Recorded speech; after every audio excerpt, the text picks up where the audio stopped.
All right. Sup, fuckers? How we doing? How the hell are you guys? Fan-fucking-tastic. Fantastic.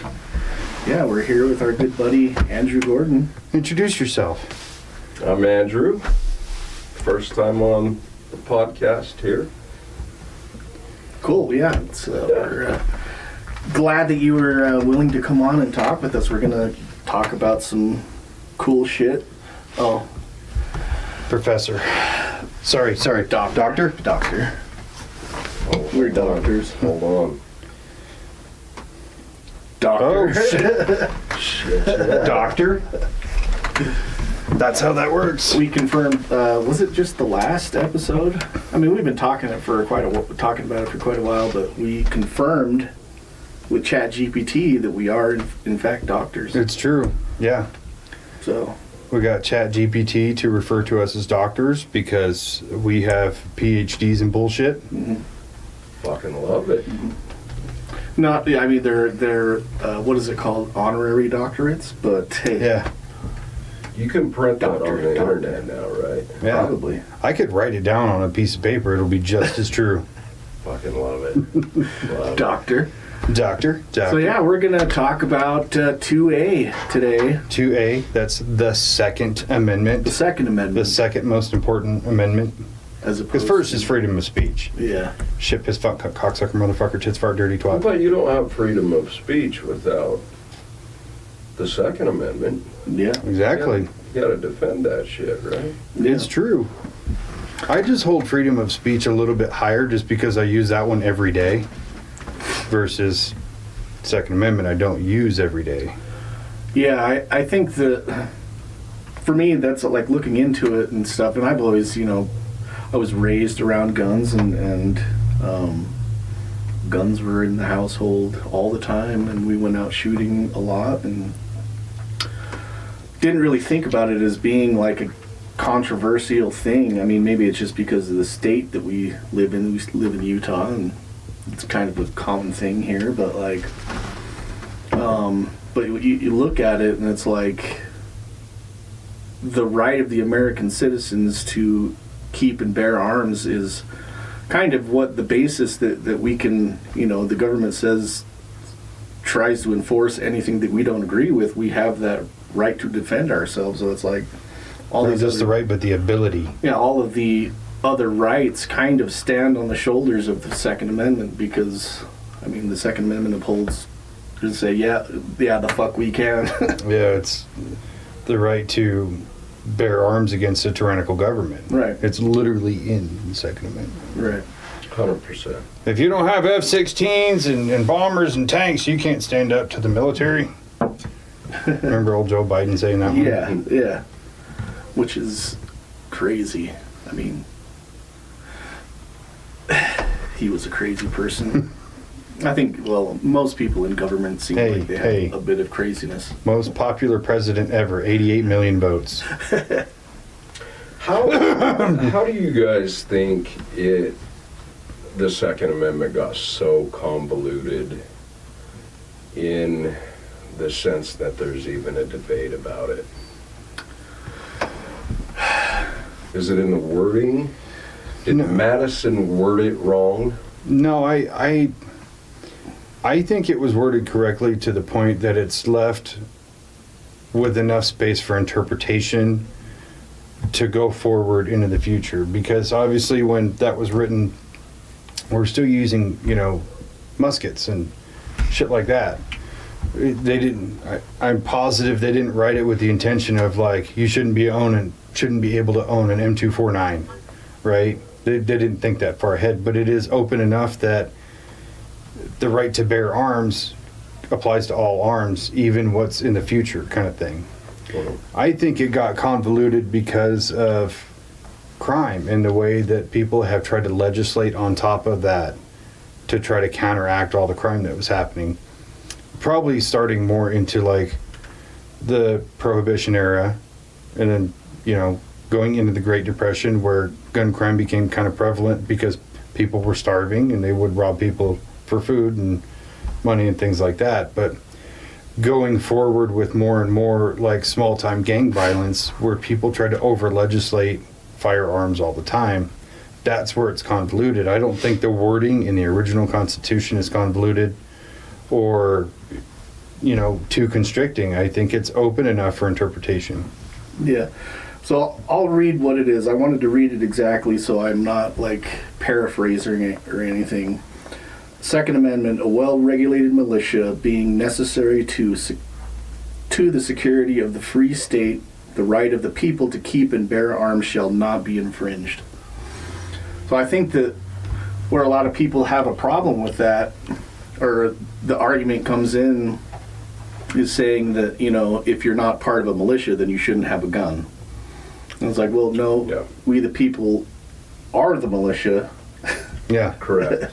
And so we do have the right to keep and bear arms, and it should not be infringed. It can't be. No, I Taken agree away. with you. If you're standing against a tyrannical government, you are part of the militia. Right. I think there's some confusion with a lot of people in that part, and they think like that the National Guard is the militia and blah blah blah. I don't know if you guys are aware of this or not, but there were actually several revisions to the Second Amendment. So I'll share the first and original one with you. Just a second here. Need your doctor Take your time, glasses. doctor. Got it. But I think that Madison, in the final revision, which was in 1791, this is a grammatical fucking nightmare, in my opinion. But the original draft, this was in 1789, it starts out, the right of the people to keep and bear arms shall not be infringed. A well-armed, well-regulated militia being the best security to the country, but person religiously scrupulous of bearing arms shall be compelled to render military service in person. That was the original draft. That was a fucking mouthful. Yeah. But then they changed it 3 or 4 different times and finally came out with the one that we have today, which is a 1791. But if you look at the origins, though, like of the country, originally it was these United States, right? Mm-hmm. Not the United States, and there's some. How do I say it? There's some differences between these United States and the United States. Oh yeah, for sure. But each state had, and I'll give some examples here too. Each state had their own version of that Second Amendment that applied to the state. And 3 of the best ones, you had Vermont. Vermont's was drafted in 1777, and it says the people have the right to bear arms for the defense of themselves and the state. Massachusetts in 1780, the people have a right to keep and bear arms for the common defense. We also have Pennsylvania, and that one goes that the people have a right to bear arms for the defense of themselves and the state. So they're not even mentioning militias. Mm-hmm. Yeah. Yeah, I think that, so, I mean, the Constitution was written and agreed upon, and then there was a fear that, the only rights people would have would be the rights that were in the Constitution, so they came up with the Bill of Rights. And then they kind of made a few different drafts of the Bill of Rights that we know today. But it was just like today, how bills get kind of, drawn up, and then everybody has to kind of agree on what the terms are of the bills. And so I think that's why it was changed, because people the legislature, that they didn't want to agree all on the same thing, so they had to redraft and rewrite things to be so everybody could agree on it, Yeah. So I think the way that they have it worded now is kind of a blanket statement to encompass, to me it encompasses just everybody, all the citizens of the United States as a militia. We should be able to fight for our own country. Like, if we're fighting for or against the government, we are the regulated militia. It's true. To Yeah, me, that's what we it are. means. Well, I mean, you think about it, if we're invaded, let's say Red Dawn style right now, and we take up arms against an invader, we are a militia. Yeah. Through and through. We're not military, we're not inducted in any way, so we're just an unregulated militia.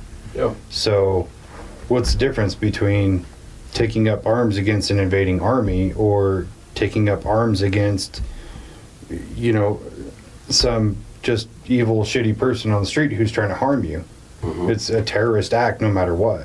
So, And you look at that time, we had Minutemen, and the Minutemen had their own firearms, their own stuff, and they congregated as that militia. And I think that, at the time that it was written, that was pretty fresh, Yeah. that they had to call on the citizens in every, all these places.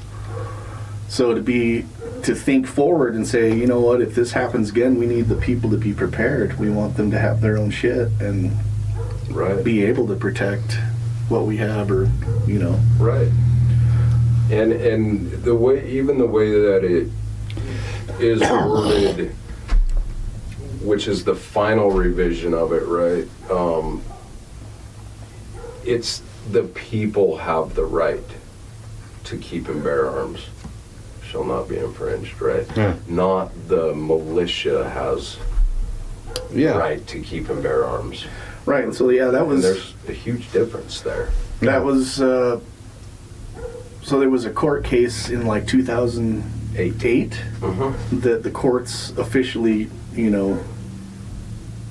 since they judged in favor of, saying that what that means is that the militia means the people, and so every citizen has the right to keep and bear arms. That's what they ruled in favor of that, and so that's what the law is now understood as, which I agree with. I do too. I really think that the stranglehold on 2A that the government has now, with so many bans on so many little things, it really does infringe upon that right. Where we have the right to keep and bear arms, but you can't have bump stocks, but you can't have high capacity magazines, but you can't have X, Y, or Z.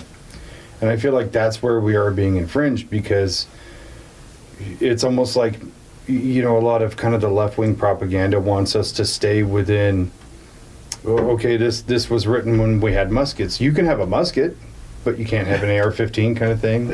That's where the convolution comes into play with me. It's, where does the line of the right end and your right to over-legislate what I can and cannot have? Where's the line there? What do you think the original intent was there? I mean, because there was another case in, I believe it was 1934. I might be botching this because I'm just pulling it out of my ass right now, but... Can't be. You're a doctor. You took Yeah. 7 years of courses. That's right. Doctors don't do that. But I want to say it was like Al Capone's cohorts or whatever. They were transporting a sawed-off shotgun across state lines, and that went to Supreme Court, and they had decided, well, we can regulate this, that, and the other, but I don't think that was the intent of the founding fathers, right? I mean, the state-of-the-art weaponry during that time was a musket, Yeah. right? Exactly, yeah.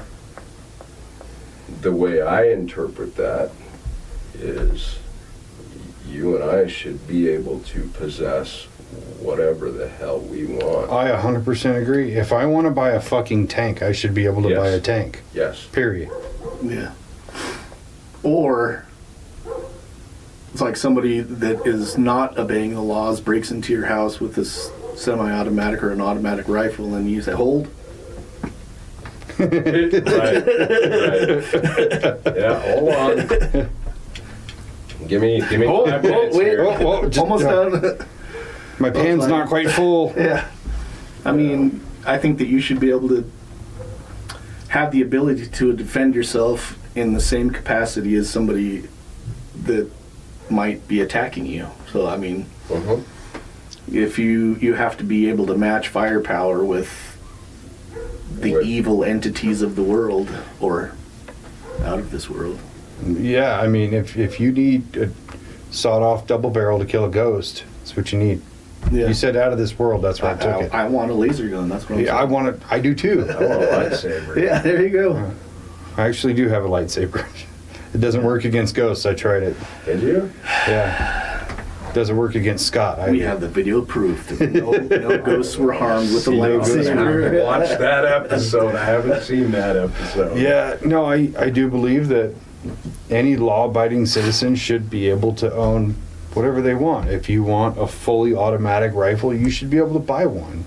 And Yeah. you should not be taxed to death for it either. I mean, I know a lot of states allow tax stamps for fully automatic weapons, but why do I have to buy an extra tax stamp? It does pretty much the same thing as your basic AR that you could buy for $500 at Big Five. It just fires faster. Yeah. So why do I have to pay extra money for it? Or a suppressor. Like, it just makes it a little bit more quiet. Why am I paying for a tax stamp for an add-on? You don't have to pay a tax stamp for a red dot sight or a new stock or a sling. What's the difference? Well, people watch too much freaking TV. That's the I'm problem. Sorry, a suppressor doesn't work that way. You know. Oh my God. It's not like a fucking BB gun and It's not like you can snipe some dude from wherever and do it quietly. It doesn't. Oh man, I love it when you watch TV and they're just like, and it's so quiet that the guy over there couldn't hear it. Like, that's not how that works. It's still really loud. It's just you can tolerate a few shots without ear protection, and then it's gonna hurt. Yeah. That's it. It's actually more sophisticated and probably better for everyone's hearing. It's true. I'll be right back. You guys keep going. So what do you think about the debate about like gun control? How do you mean? Just like wanting to regulate who has what, and by like, you know, registering your firearms and Historically, that has never worked out very well at all in any place that it has ever happened. And I could give several examples. We could start with Nazi Germany. Any time that a group, be it government or otherwise, has taken away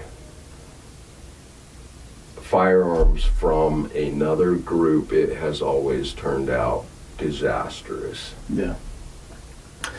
I agree, and I think that it's almost a marker signal for like further government overreach. Yeah. And it seems like Absolutely. that's, you know, a starting place for where, you know, you start taking away, chipping away at like rights to get people to do. I mean, I do it with my kids, like, you know, to try to get their behavior to match what you want to, you know, the direction you want them to go. You want to try to make it seem like it's their own decision, right? Mhm. Somebody will make a decision more easily, or like feel like they were more in control if they think that they came up with the idea. Right. So it's like, I mean, you give them options, and then you just start narrowing those options, so you're kind of directing people's behaviors into a certain way that you want them to behave. So I see that, you know, it seems like in historical examples from countries that, you know, they're start chipping away at their rights, and then all of a sudden you end up with a Nazi Germany type situation. Yeah, absolutely. And I think that, like we said before, I mean, the Second Amendment seems like one of those foundations that upholds all the rest of our rights, and we shouldn't be willing to let them take those rights away from us. Yeah. And people need to wake up to that. Like, You know, I mean, if we really look at it, what comes first, the right or the government? Like, I hate to say it, fuck these guys, dude. yeah, I mean, I'm gonna defend myself. You're gonna defend yourself. yeah, for sure. That's I guess you could go back to that wording, right? Inalienable. Yeah, and that's where we talked about it beforehand about these occurrences of gun violence, that, you know, school shootings, mass shootings. Is that a gun control issue? Is that a gun issue, or is that a social issue? It's a moral issue. Moral issue. You know, when I was a kid, and maybe I'm dating myself here, but like you could pull into the parking lot at my high school, and there were trucks with gun racks and guns in the freaking gun racks because we were going shooting after school. Yeah. And the principal would walk by and not bat a freaking eye, and nobody was concerned with a mass school shooting because Joe's rifle was in the back of his truck, plain as day. You could see it, you know, right through the back windshield, and nobody was concerned about it at all, because if Joe got in an altercation that day, he's going to duke it out with Bob. He's not going to shoot Bob. And probably at the end of the day, they're going to be best friends. Yeah. Right? But it's a different time. I think it's a moral issue, not a tool issue. A firearm is a tool, not a, you know. Scapegoat. Yeah. Well, I think the problem with that isn't so much of firearms themselves. It's when a school shooting happens, or a mass shooting or something like that happens, and people want to have an emotional reaction to firearms, and their first idea is, you know, we need to have bans on firearms. We need to take them away. We need to get rid of them, blah, blah, blah. And it's like, no, you're taking them away from law-abiding citizens accomplishes fucking nothing. Nothing. You need to figure out where these illegal firearms are coming from and go to those sources. So where are these unregistered, unmarked firearms coming from? Are they being sold to gang members from Mexico or things like that? Go after those guys instead of trying to take them away from everybody else who's not doing anything wrong with theirs. That's where the real problem is. Was it Operation Fast and Furious? Oh God, family. Where we being our government, transporting firearms across the border and spreading them to cartels. I believe that was Operation Fast and Well, Furious. the government would never do that. Yeah. Of course That's not. crazy. 2000, what was that, 12, I think? What? I am sure that's not the only time that was being done. No. Yeah, no. as we've covered a few times on this channel, that the government isn't always above board on a lot of things. So Don't say.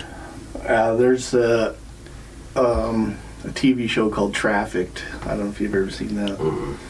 And this It lady, plays right after Swamp Cop. it's on 80. I've never seen Swamp Cops either.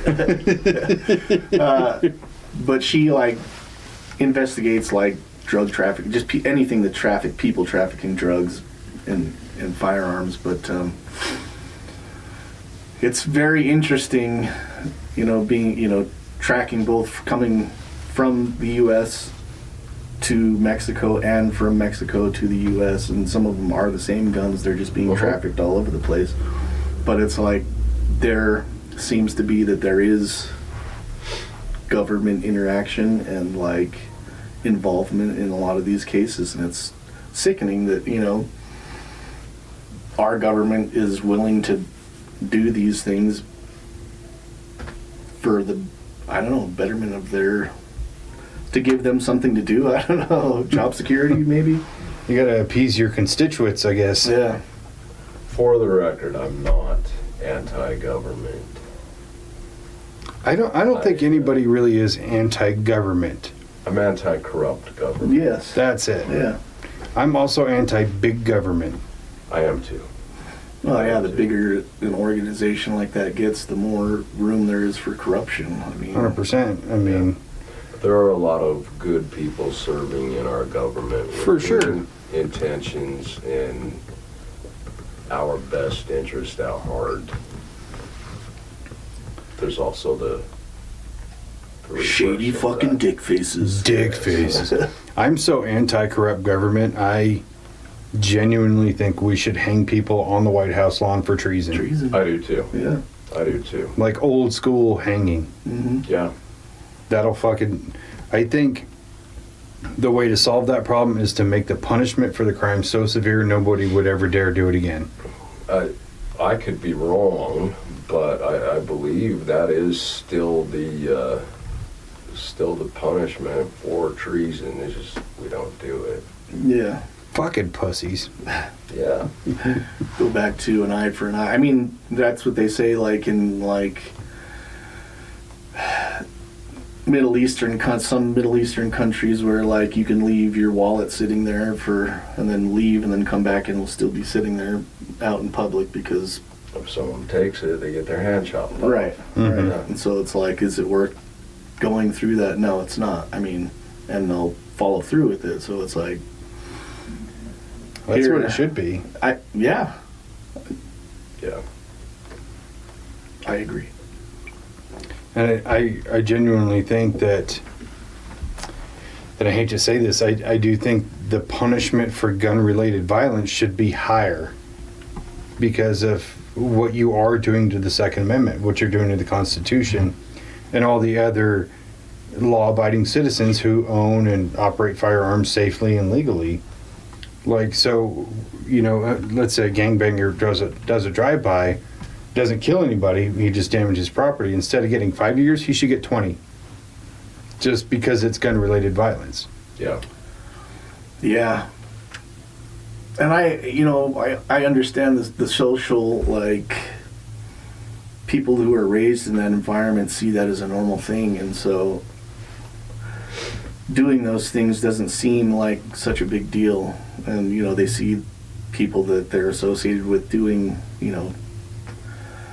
drive-bys or, being a gang member and using firearms on a daily basis. Like, you look at videos from, like, Chicago and, some places in Florida. Chirac.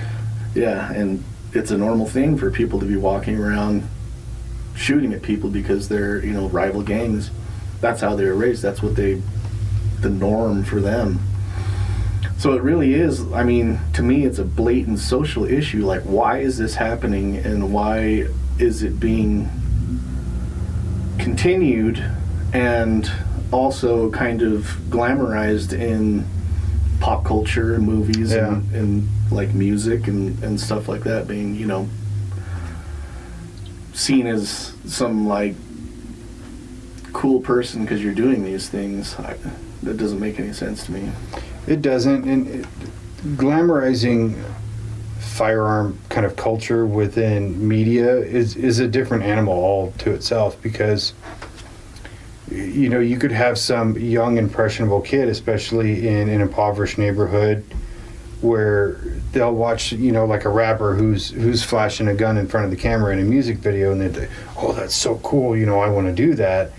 And there's an escalation factor versus, us, we kind of grew up with like the tough guys of the 80s, Schwarzenegger, Stallone, Bruce Willis, all these guys, running on screen and shooting guns and things like that. We think the same thing, but our path becomes totally different.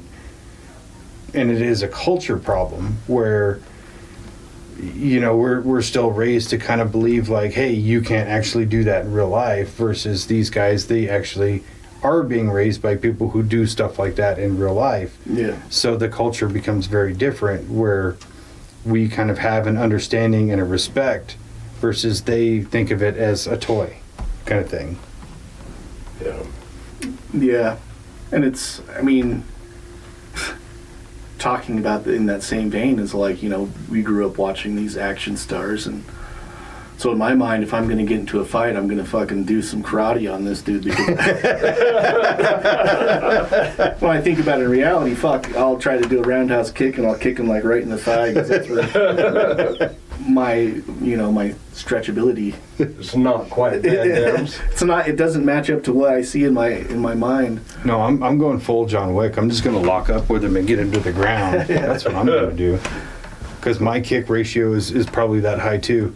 Like, your shin is going to hurt really bad. When I think about it in my mind, the first thought is if somebody attacks me, I'm not going to try to shoot him. No. Maybe it's just the culture that we were raised in. That's what Well, even somebody like myself, where, I conceal carry all the time, my first thought isn't, there might be an altercation, let me get my gun. It's kind of like, let me observe and see what's going to happen, and then if somebody's actual life is in jeopardy, that's the final straw. That's when, I'll draw. But if it's like not that big of a deal, you can't just go to that power move of pulling your gun. It's stupid. Yeah. It has to do with like almost mentally respecting yourself enough that you can handle a situation instead of having to just pull your gun on somebody. Granted, I've had to brandish a little bit at a couple of people over the years, but it's like crazy people who downtown want to fuck with you. So you're just kind of like, hey, I am armed, leave me alone. And then they go away. Yeah. I kind of wonder if it was, we hear about, we see like in the Wild West when people were walking around carrying guns all the time, right? Was it as like shootouts and stuff like that as prevalent as it seems like they were in those shows, or was it more of like you're walking around and you're seeing everybody has a gun, so you're less likely to fuck with somebody, or you just that is an actual fact? Yes, I did look into that a long time ago, because I wondered, like, in the Wild West, was it like that, in the movies where every saloon had a shootout every day, and crime was actually not that high, but there was also a lot of places had justifiable rules with shootings.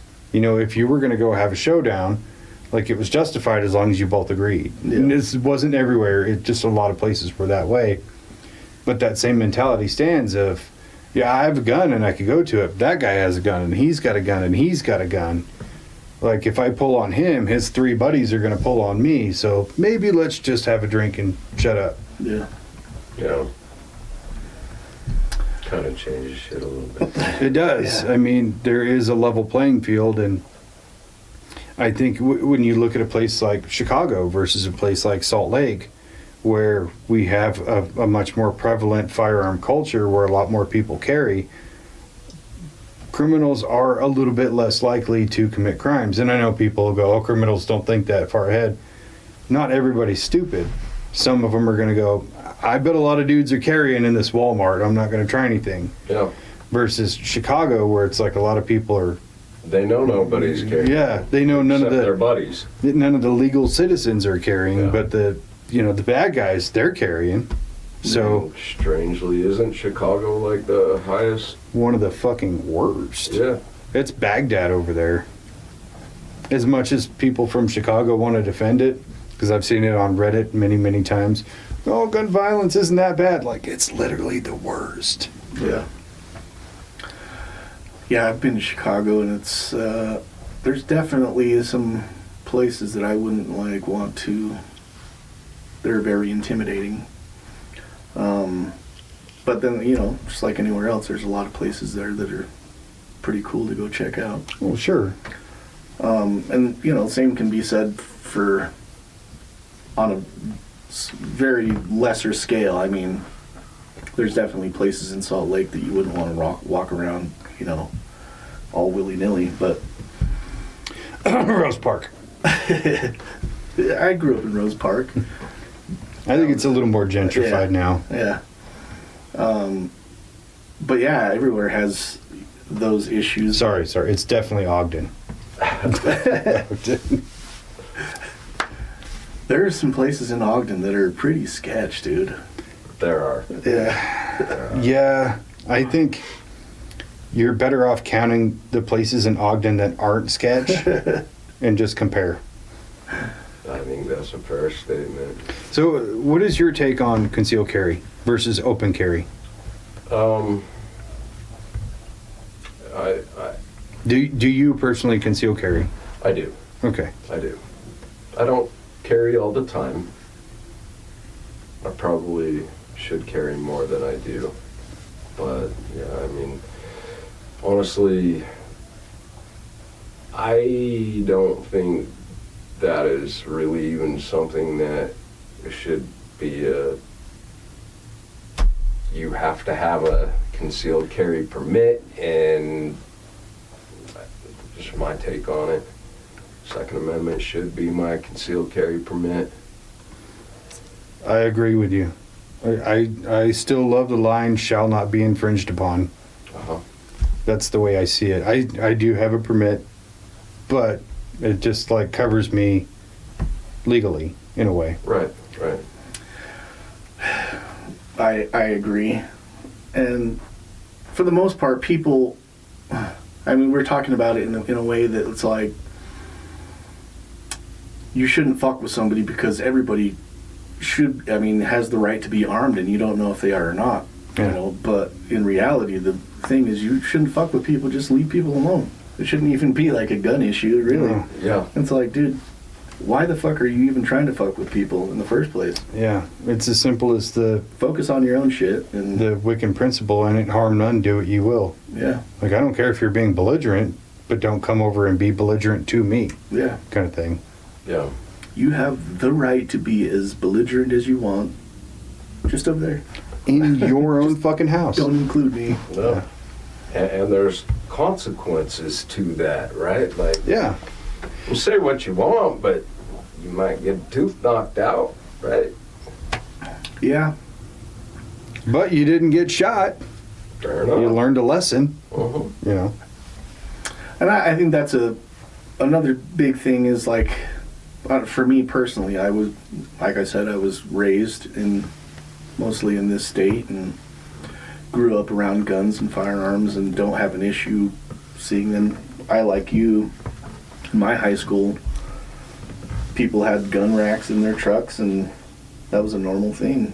Yeah. And we would go out shooting all the time after school. We'd go out for lunch and then just not come back to school because we'd go out four-wheeling and shooting in the middle of the day. Same. That's what's up. Yeah. Yeah. I just got a phone call from, how come you skipped school? Oh, we went out shooting. Oh, okay. Yeah. Your dad's like, Yeah. that's my boy. You know? Yeah. That's what's up. So, I mean, I'm trying to do the same thing with my kids. Like, I started them at an early age, teaching them how to use firearms and safely. And, I've done the same. you know, in my house, I try to keep all of our firearms, you know, safely stored, just so nobody can do something stupid with them. Or it's mostly like people can't come in and steal my shit, but... I don't do this often, but I do so I have 2 gun rooms, and one of them one of them is more of a maintenance type gun room, and oftentimes I will leave that open. I trust the kids enough that like I don't do this, but I would be completely comfortable leaving any of my guns on the kitchen table Mm-hmm. and going to the store. What I would worry about if I did that would be friends of theirs. But Yeah. as far as my kids are concerned, I have zero I'm 100% the same way. issue with trusting that they would do the right thing with firearm, because they have been around them enough to understand it and safely Yeah, and that's where. use them or not. So I have two boys, and they both know how to handle it. You know, they both know how to check and make sure it's loaded or empty, and they both know that there are rules to firearm safety and things like that. Then I have an 8-year-old daughter, and she just knows until it's time that Dad's going to show me, don't fucking touch it. Because I'll take mine out, you know, and I unchamber it, and I put the magazine back in, but there's nothing in the chamber, and I put it back in my holster and put it on my nightstand, and she never touches it ever.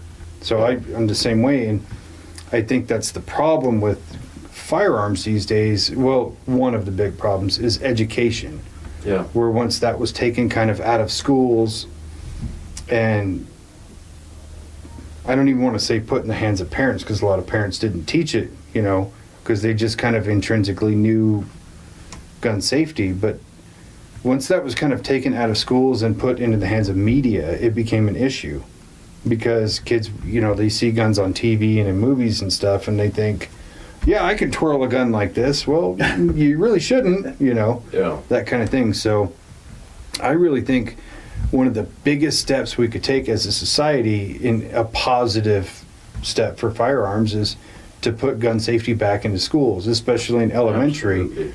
Like, what do you do if you're walking home and you see a gun laying on the ground? What are you going to do?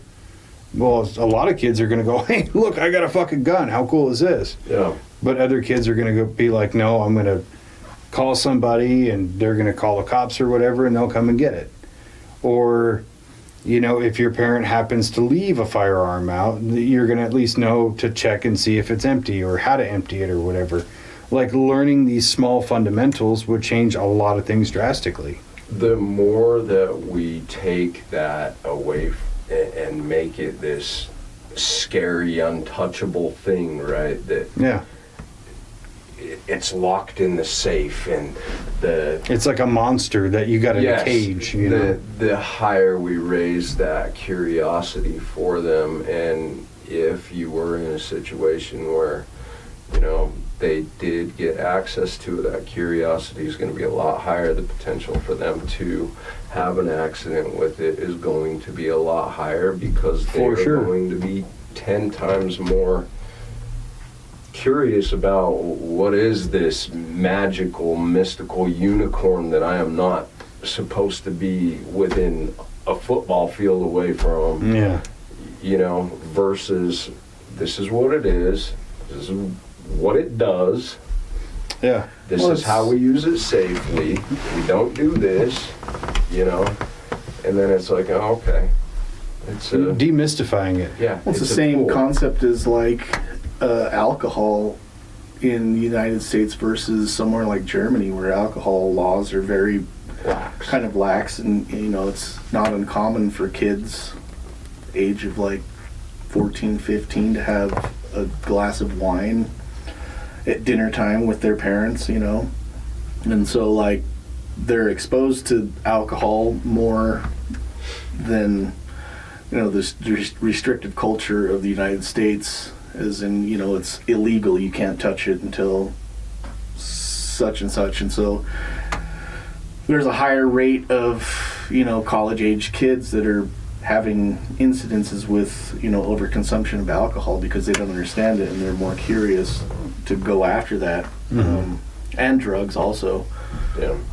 as opposed to like Europe, where they're exposed to that and around that, and it's kind of part of the culture, and so they're not so mystified by it and drawn to it Yeah. as, you know, we are in the United Right. States. It's a forbidden fruit thing. Right. Absolutely. Like, oh, I've been told I can't have this my whole life, and now I have a chance to have it without anybody knowing or anybody giving it to me, like, or you're going to overconsume. Yeah. And the same applies to, yes, alcohol, guns, drugs, sex, anything, you know, where it is treated like it is a beast in a cage and you shouldn't get anywhere near it because it'll kill you or whatever, instead of taking the piss out of it and say, oh, this is what it is, very simply. Oh, okay, cool, you know. But even since you brought it up, the kind of age of drinking and the age of being able to own, you know, a handgun is 21 is so silly to me, because it's like you can go sign up for the military and you can go fight and die for your country, but you can't have a beer and you can't own a pistol. It's so weird to me. Or even here in the state of Utah, you can't even buy cigarettes till you're 21. Yeah. So Is it that 21 now? it is 21. Yeah, it's so weird to have that like 3-year gap. Yeah. I don't understand it. You're legally an adult, but you are still stupid until you're 21. Yeah, You you're can't actually do real shit. you're legally old enough that you have to sign up for the draft, but you can't have a whole lot of fun. Yeah. Yeah, talking about like gun kind of education. So when I was in high school, I was in JROTC, and like that was the only place that I got any kind of gun control type of or gun safety inside of school, kind of teaching from. And it was like we went and shot air rifles, like BB guns, but high power air rifles. But it was, you know, we went through the course and it taught you how to handle a firearm safely and stuff like that.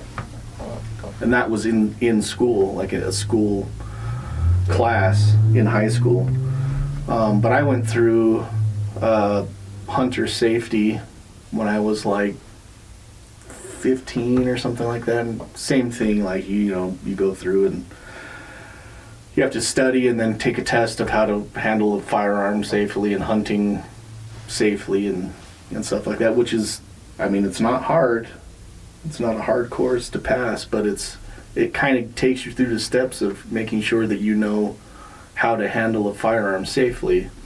And even just that, I think, would be super beneficial for all of the kids. For sure. I mean, it don't only have to be, you know, half of a semester, a quarter of information. yeah. Well, even when I got my concealed carry permit, you have to sit through like a 4-hour course, right? And at first I was very hesitant to do it because it's like, what am I going to learn? You know, being very arrogant. But when I sat down and I'm paying attention there, I did learn a lot of things, you know, of kind of legalities and when it's okay versus when it's not okay. And there was quite a few things that I think were strong takeaways from that one 4-hour course that a lot more people need to understand. You know, kind of like if somebody is attacking you, you can't just shoot them in the head. That's just murder, right? Yeah. So you shoot them twice in the chest. And if they keep coming, then you can shoot them in the head, kind of thing. It's more like to teach you how to protect yourself against poor legislation in a way. And some of it is to teach you a little bit of morality with firearms too, right? So I think things like that, or, you know, hunter safety, the concealed carry, or just gun safety classes in general would all be beneficial for all of youth to come up, you know, as you're learning and growing, and you dispel a lot of what you've seen on TV by understanding realities of firearms, consequence of firearms. And there's a lot of consequences. Yes. Yeah. As there should be in violent crimes scenarios, there should be. 100%. But I mean, even just taking away guns doesn't really solve the moral and social issues that are causing these things to happen. Like, you take, for instance, the UK, where they, you know, you can't really own a firearm as a citizen. I mean, you can, but you have to, it's pretty There's a highly whole weird regulated, fucking yeah. process with it over there. But attacks with like bladed weapons, knives and stuff is fucking insane. Astronomical. People get stabbed all the time there because they don't have a gun, or I don't know. Same situation as here. I mean, definitely you can do a lot more damage with a firearm, but it doesn't change the social issue where, you know, the problem isn't the weapon, it's the people who are using these tools. Like, No, it's definitely every problem, every big social problem like that, it needs to be a multi-pronged solution. You know, you think about immigration, where right now America's cracking down really hard on immigration and deporting people. It's like, okay, but what are we doing for the people who want to come here legally? Because that system is fucking broken. So we have to adapt the system to let people come in legally and safely, deport the bad ones, and then still have some kind of system for like people who have lived here for fucking 30 or 40 years. You're just going to send them back to a country they don't know, kind of thing. There's so many different avenues of attack to solve that problem. And it's the same thing with a lot of these impoverished neighborhoods, you know, in LA or Chicago or Miami or wherever, where gun violence is very prevalent. You can't just say, okay, take away all the guns and it's going to solve it. You have to solve all the other issues that go with it. You have to be able to give people in these like ghettos actual opportunities to thrive in life and show them that they don't have to do these things, or, you know, actually make the area better. You know what I'm saying? So there's so many different solutions that go into that don't just involve take the guns away. yeah. We have a broken system, and in my opinion, it's by design. That's another podcast for another day. 100%. But, you know, I mean, that is, like, if I wanted, if the guns were gone and I wanted to hurt somebody, I could do just as much damage in my truck as I could with any firearm. Yeah. And that's one example of hundreds of thousands of choices we could make. The problem is a moral, societal issue. It is. I mean, you think about years ago when that guy ran through that, was it a parade or a marathon with a Mustang and killed like 20 people? Yeah, If people want to kill other people, they will find a way to do it. absolutely. 100%.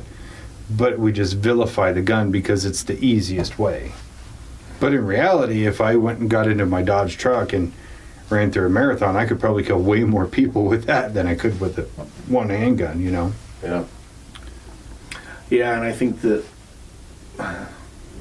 the conversation of gun control is just kind of, they're using it as a, we were talking about this when you stepped out for a second, it was just, you know, a political tactic to have one, you know, whoever's in charge of this thing, that they want to have these bills passed.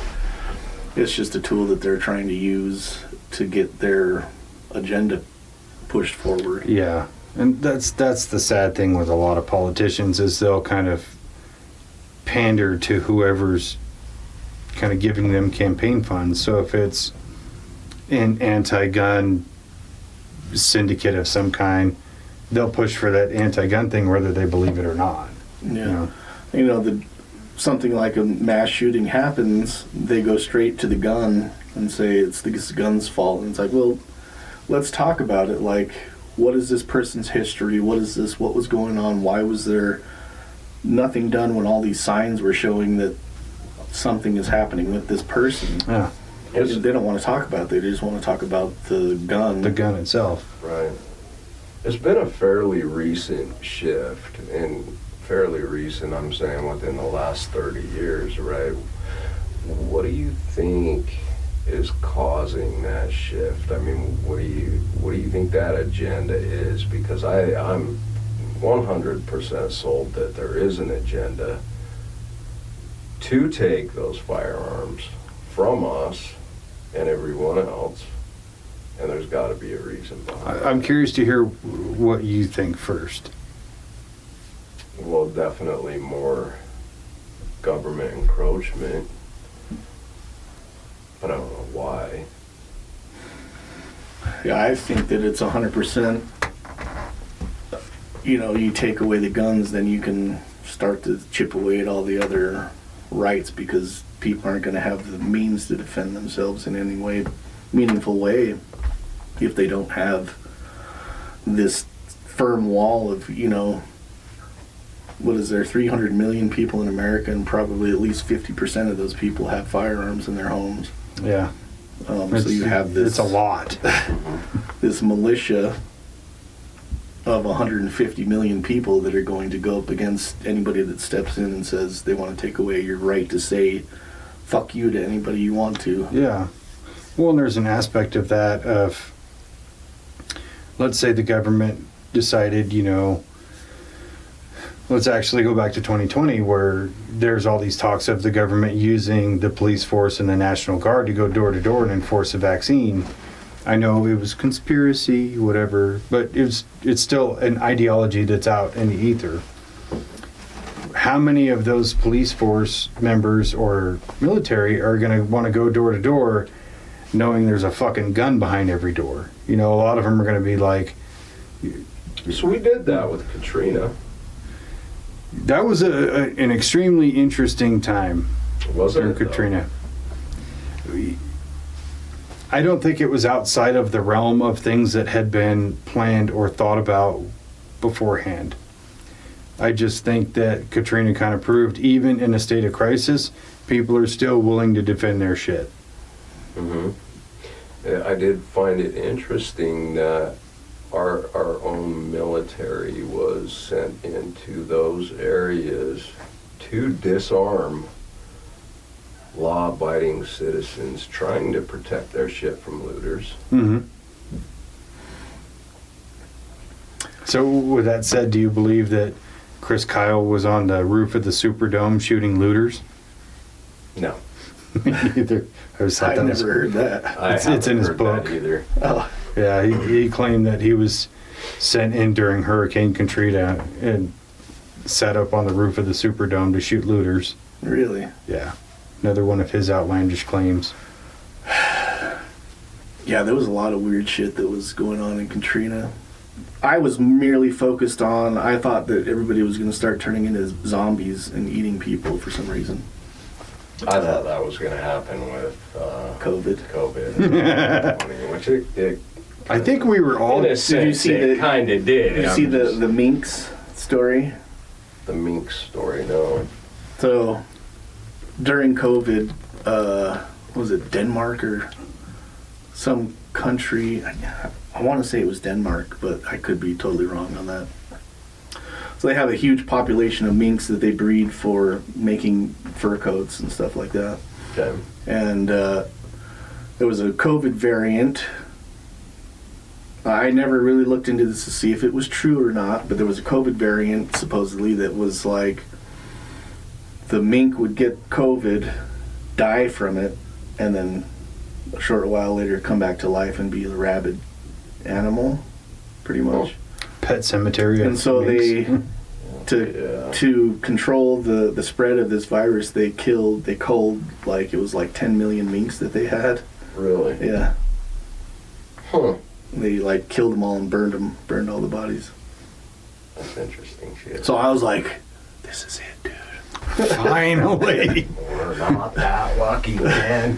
Well, I mean, people were definitely zombies during COVID, but it's just the wrong kind. Yeah. It was masks and fucking toilet paper zombies. That was a very interesting and still is a very interesting time, man. And I think you could kind of relate that to this little thing we're talking about, right? I mean, you had the whole world on board with some, I'm just gonna say it was just some fucking bullshit. Yeah. Yep. And I'm not saying that, I'm not trying to downplay the fact that people died from COVID, but 100% we manufactured that virus. 100% we let it out intentionally, And 100%, we closed the entire fucking world down during that time. I mean, is that a one world government push?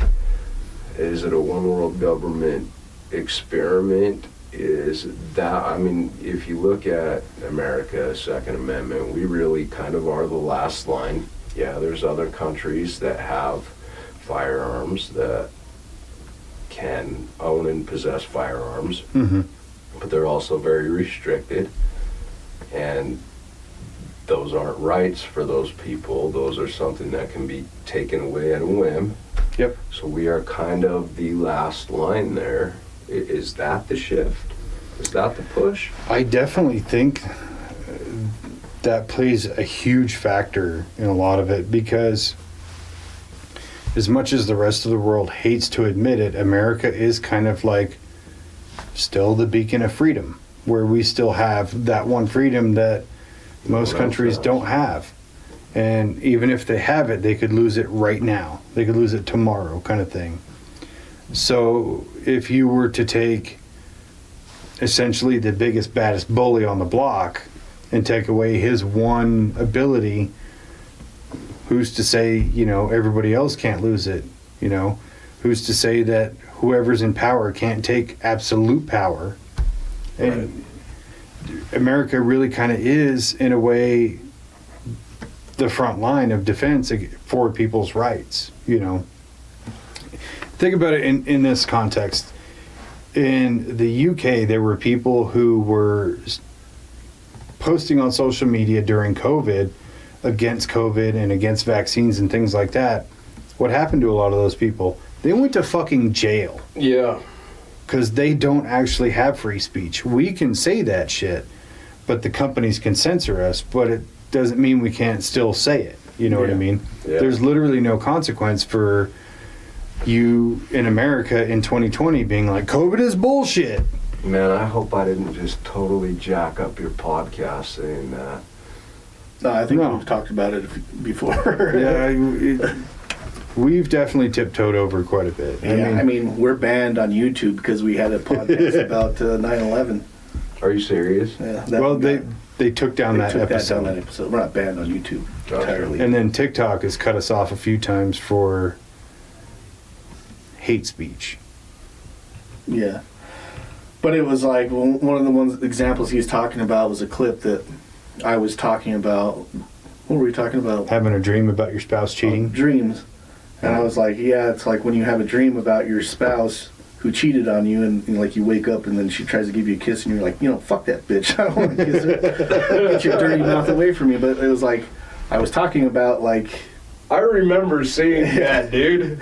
in your own head, saying to your imaginary wife, fuck you, I don't want to kiss you because you cheated on me in my dream. Yeah. So that got banned as hate speech somehow. Wow. But no, I think that, I think in my mind it seems like COVID was kind of a beta test for the limits of what the boundaries, how they can push those boundaries. And it seems like to me that it rolled out so well and so fast that they didn't have a next step. They just wanted to test it, and then they got some results and were like, oh shit, now what do we do? Yeah. And then so it was kind of like they were making shit up on the fly. It was shocking to me how fucking pussified we have become. I mean, people just bent over and took it up the ass, man. Yeah. Generational businesses shut down forever. Yep. I mean, It was a really Damn. interesting way to turn neighbor against neighbor and family member against family member, because you had people that were incredibly pro-COVID, like, wear your mask, stay 6 feet away, don't come over, and then everybody else is like, this is stupid. It's yeah.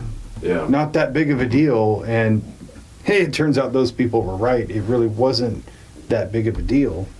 And I think there's a whole episode to cover in that. And the whole forced me to take a shot. Dude, I was ready to lose my job. Same. Oh, yeah, me too. I was ready to walk out of there. Yep.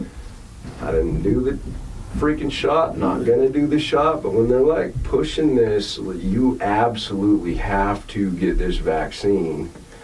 And it's an experimental vaccine, and oh, by the way, we're gonna change the definition of a vaccine, literally, before we give you this fucking thing. Isn't it I'm weird? going, there's no way in hell you're putting that in my body. Yeah. It's so weird. The whole idea of the vaccine, I know we're getting a little off topic, but We are. I had to. I think about it this way. When I was a kid, I got a polio vaccine. I have 0% chance of ever getting polio. Right. So if I get a COVID vaccine, but I could still get COVID, It's not a it's not a vaccine. fucking vaccine. That's not how that works. But it is now, because they changed the definition in 2020. Well, 2020 was a weird year for changing definitions, and Indeed it was. I could go play in women's sports at that time. Anyway, 2020 was a good year for me. I went fucking traveled to a bunch of like national parks that nobody was there because everybody was at home with COVID and shit. Yeah. Went to Glacier, Yellowstone, fucking Moab, all these places just because nobody else was there. How'd you like Glacier? Oh, it was Freaking beautiful. amazing, It was isn't it? beautiful. Yeah. Yeah, and then we went through Yellowstone, and it was like, you know, I've been there several times, and there's usually fucking traffic everywhere you go through Yellowstone. Yeah. It was probably a quarter of the people that are normally there. It was beautiful. That's It awesome. was beautiful. I took advantage. I didn't. I didn't either. I just wasted was my in a fucking weird time. Position at that time. Same. So I had a business, which I still have. So it was either shut that down and take the unemployment, or not take the unemployment, keep that going, and try and figure it out, which I did, and it worked out. But man, that was some asshole puckering time for me. Yeah. Yeah, so that was something I wanted to curve around to. But one final note from me on COVID was that actually reaffirmed the firearms community in America at that time, because during COVID, when everything was locked down and shut down, there were gun stores and supplies places and all that. They were selling out everything. Mm-hmm. Like Yeah. you couldn't get fucking anything. Yeah.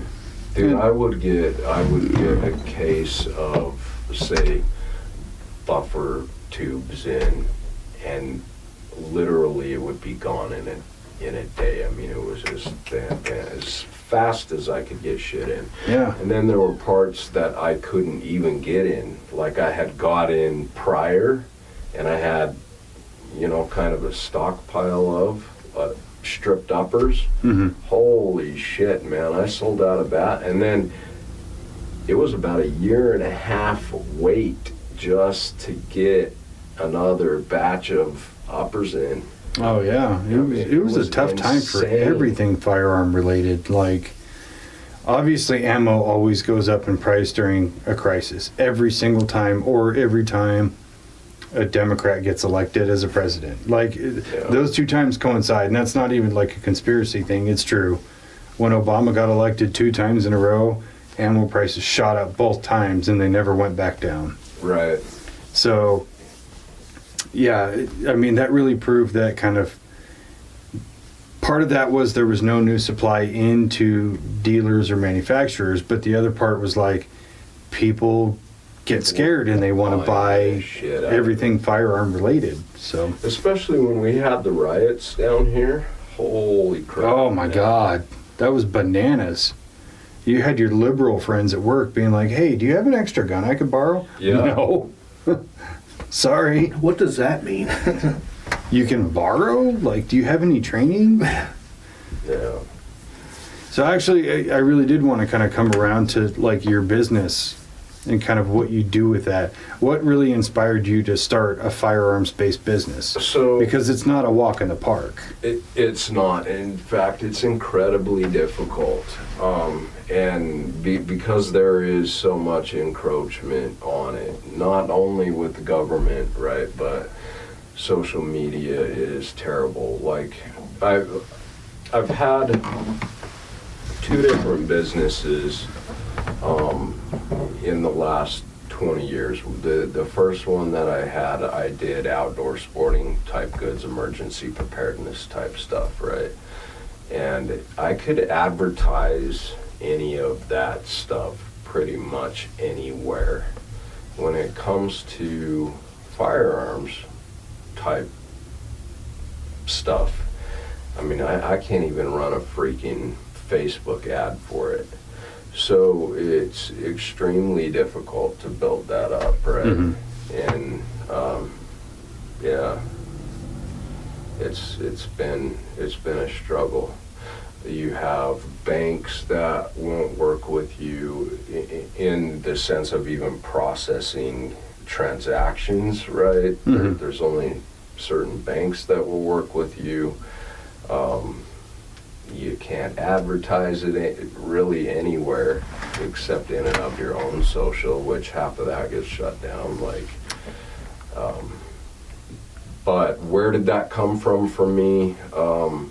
I have been shooting literally my whole life. I think I got my first BB gun when I was 6, and my dad. Well, it's good to see you didn't put your eye out with that thing. No, I didn't, but you know, my dad started teaching me about firearms at a very young age. My first job out of high school was, well, I can't really say that because my dad had a construction company and I worked with him for several years through school and then even outside of that. But my first real job was as a gunsmith.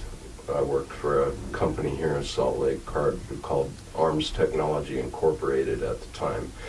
And we had 2 contracts with Browning. We had the Buckmark 22 pistol, which is still around, and then we also had the 9mm BDM, which was a really cool pistol back in the day. You could go from single action, double action with it.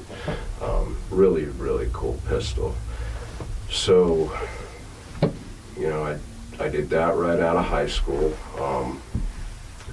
In fact, was working with that company when the Brady Bill went through. I don't know if you guys remember the Brady Bill, which is no longer prevalent now, but it was like, I want to say August-ish of 1993 is where it got introduced, and then it got actually implemented into law in 1996. And so what it did, essentially, you could not, and this was throughout the nation, right? You could not buy a firearm with a magazine with a capacity of more than 10 rounds. So all of our pistols, like the BDM during that time, had a 15-round stacked magazine, right? And so we had to take all of the production from that time forward and put blocks in the magazine, permanent blocks, so that you couldn't go past 10 rounds. And so a lot of the firearms that we had prior to that got taken out and whatnot. And then I don't remember exactly what year it was where that got overturned, but thank God it did. Right. And here we are today. But yeah, I mean, firearms have been a huge part of my life, all of my life, and yeah, always will be. I think that's the way it should be. Yeah, for sure. So, within your business, which part of, I should more specifically say, what exactly do you do with firearms? Is it complete manufacture or modification? No, I do parts, which honestly I'm leaning towards getting out of. My main gig over the last couple of years has been long-range optics and optics in general, right? Because my passion for firearms is in long-range shooting. That's just where I find my happy place, you know. A mile plus is where I find my happy place because it's hard. And so that kind of led me down the optics path. I mean, for a long time I was doing, you know, uppers and stuff like that, more AR related stuff, which I got into precision ARs when I was in the military. My favorite rifle was the SR-25, which is a semi-automatic. Essentially an AR-10. Yeah, essentially an AR-10. And so I kind of took that same idea with even some smaller calibers, and I've always been about training over cartridge, right? So that kind of led me down a path of using smaller shit to still get out to longer ranges, which 308, which is SR-25, right? It's a good cartridge, but it's not the best cartridge for long range. Yeah. But I found that if you can do the math right with it, you can make it do some shit that is pretty mind-blowing, right? Sure. And so, Probably better out of a bolt action than a semi-auto, though.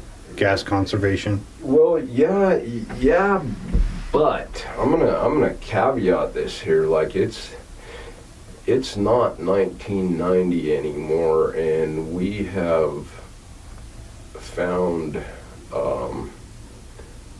that we can make some ridiculously accurate direct gas impingement rifles. Like I've got several half-minute direct gas impingement rifles, like AR platform rifles, which is pretty damn good. And then when you get into the reloading side of stuff,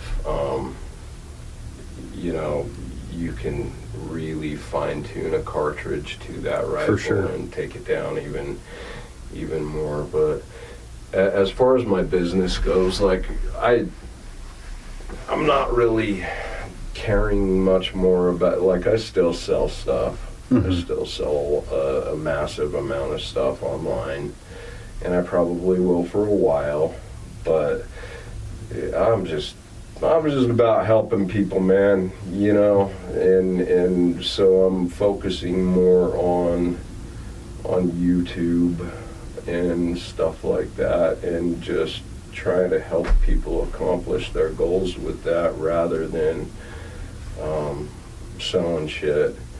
'Cause I like selling shit, but that's not what drives me. What drives me is the actual end result, right? And I feel like I can have more of an impact helping people get that end result rather than just sell them a part that they don't really know how to use, or an optic that they don't really know how to use.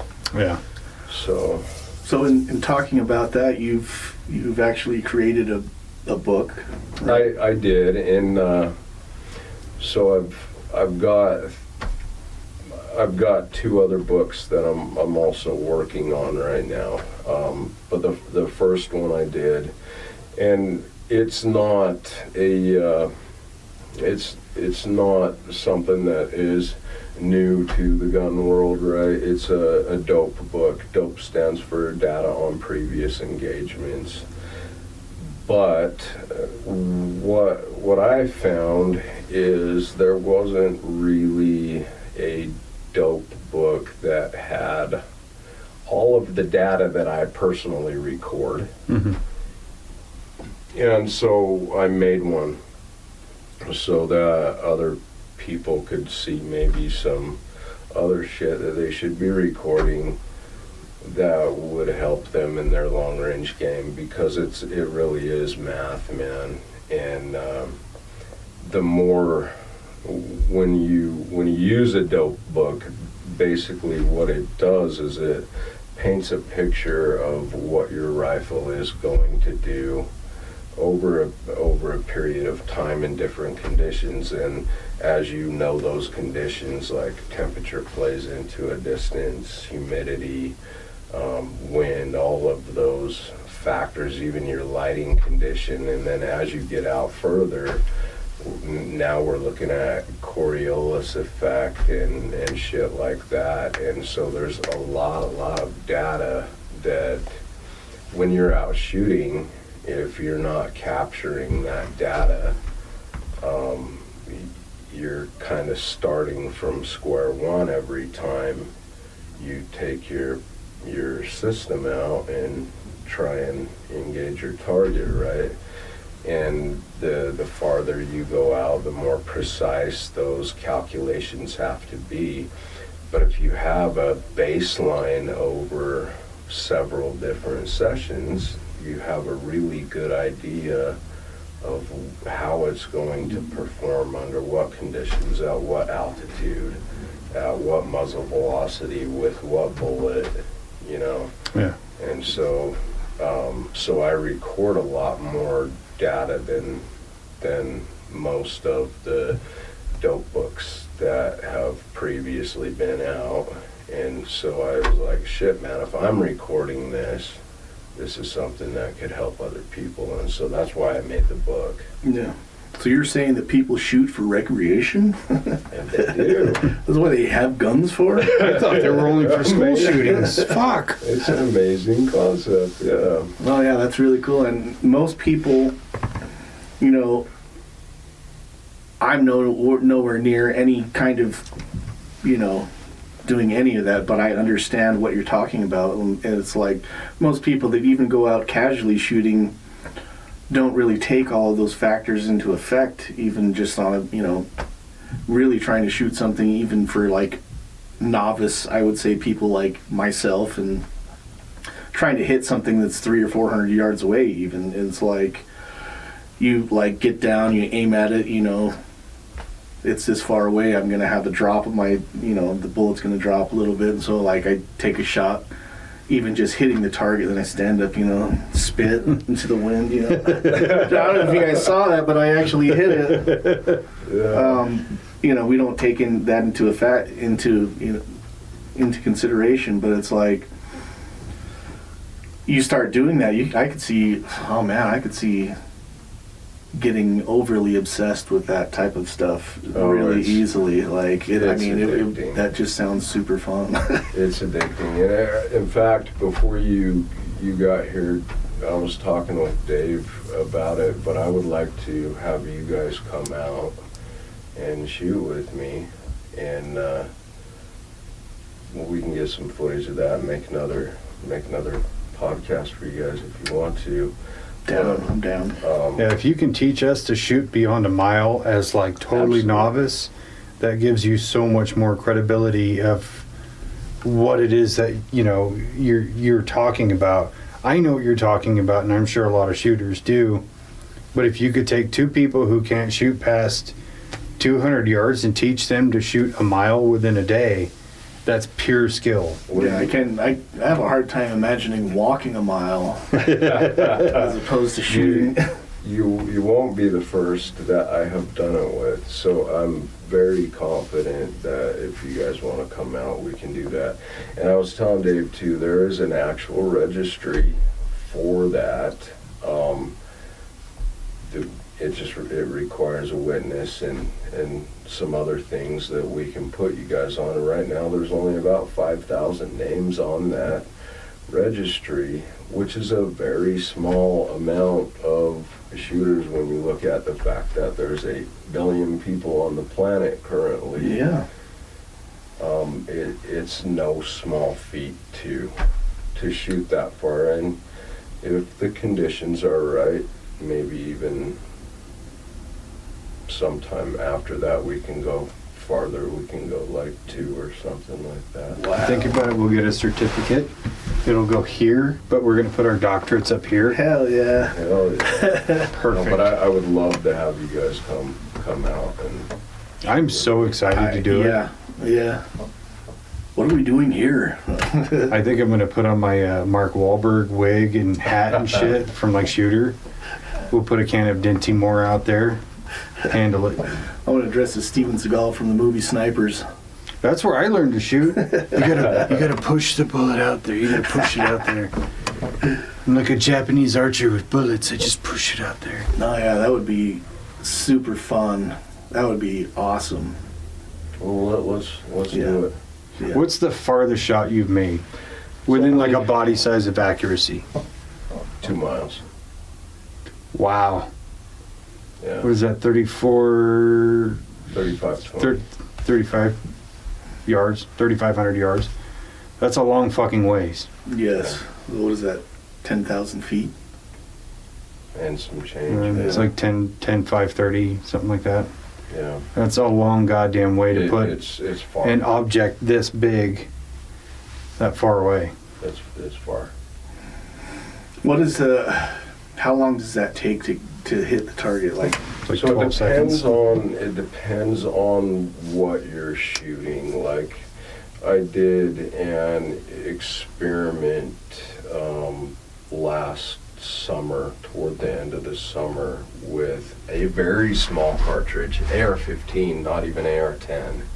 So 223. No, not 223. Or a 5.56? It's a 6mm arc, but it goes in an AR-15 platform. Okay. But it gives you a reasonable velocity and a high ballistic coefficient bullet. So ballistic coefficient is how well that bullet rides through the environment, right? So Mhm. basically the aerodynamics of the bullet. And so we're right around 9 seconds to do, it was 1.76 miles. But right around 9 seconds for the bullet to reach the target. And that was with a velocity of just over 2650.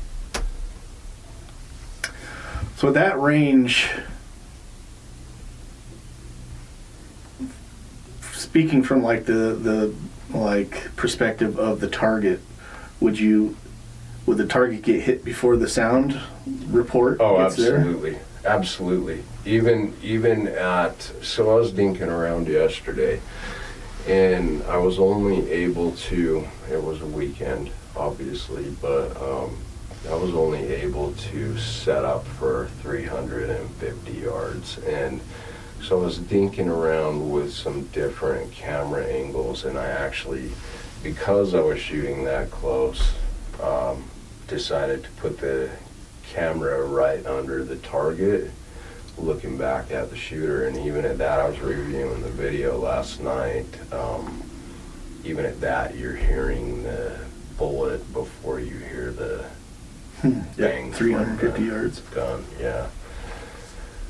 Hmm. So That I feel like that would be a super cool angle to see. I mean, you could probably see the. We were actually talking I about don't want to that. spill the beans on this little project quite yet. It was an experiment for something else that I'm working on. We'll talk about off camera, Yeah. because I don't want to spill the beans on it. It's got my mind going like this, like, oh, we could do this. But it's going to be freaking cool. Because what I found is that I can actually get trace in reverse, so from the target instead of from the shooter going out. And it's going to be kind of cool. No, that is cool. So, I've seen some of your videos. Want to tell people, anybody that's watching or listening, what is your website and what is your YouTube channel? So the YouTube channel is Triam LLC. I'm not doing a direct website anymore, but you can find me on eBay for one, Income Broker, Triam LLC. Yeah. So I was curious. I kind of want to circle back to your military experience. Okay. Tell us a little bit about that. So the military, I had a great time in my time in the military. I was in a special operations community, and it's something that honestly is a piece of me that I keep to me. So I don't really talk about it a lot. Did I get a lot of good training there? Yes. Was I a sniper? No. No, I was not a sniper. I did more airborne type stuff, jumped out of airplanes and that type of thing. So, yeah. But military is something that's a piece of me that I keep to me. No, I understand that. I respect that. I was just kind of curious of kind of drawing like a linear path. You know, you talked about, you know, from your point of getting a BB gun to your work at a high school, and then kind of your trajectory into firearms through the military. And that's a fair question, and it's a question that I get asked a lot. Is that where I learned how to do what I do? And I would love to say that it is, but it's not. We did more urban environment type stuff, and as far as our training went, was more with like an M4 in a closer environment. Though I did shoot a little bit of long range in the military, it's not where I learned how to do what I do. Yeah. I think that either way it would have to come from like a passion for it and passion for, you know, absolutely, and they're pushing yourself. Yeah. There definitely was a passion that led me to the military. Yeah. I definitely think within the realm of like gun tubers that I watch, the military is the gateway drug to firearms. Can be it. Yeah. Well, for a lot of those guys anyway. Yeah. Yeah, I mean, growing up, I thought about, considered very heavily joining the military. I think it was because of my passion for firearms and doing that, you know, that whole realm of things. So my interest in it, I think, came before that, but I think that there are a lot of people who aren't subjected to, you know, firearms and have that gateway as a child, and so like if they go into the military, it might be the first time they're actually handling a firearm, or you know. So I can see, you know, both ways, people getting into it because they're into, you know, dealing with firearms and learning how to use a firearm correctly. But also people going into the military, finding out, you know, how to do these things, and then taking that, you know, a step further once they get out and finding a passion for it and pursuing that passion. Or that they find out that they love guns but they hate rucking. Well, that is one thing with the military. The military has a unique way of taking things that are fun and making them not fun, like camping. Solid. You have to have the mindset of, we're just going camping. We're just going camping, but you don't really get to sleep, and you're cold and you're hungry the whole time. Yeah. And there's no beer. Yeah. Oh yeah, I'm out. Count me out. Yeah, fuck all that.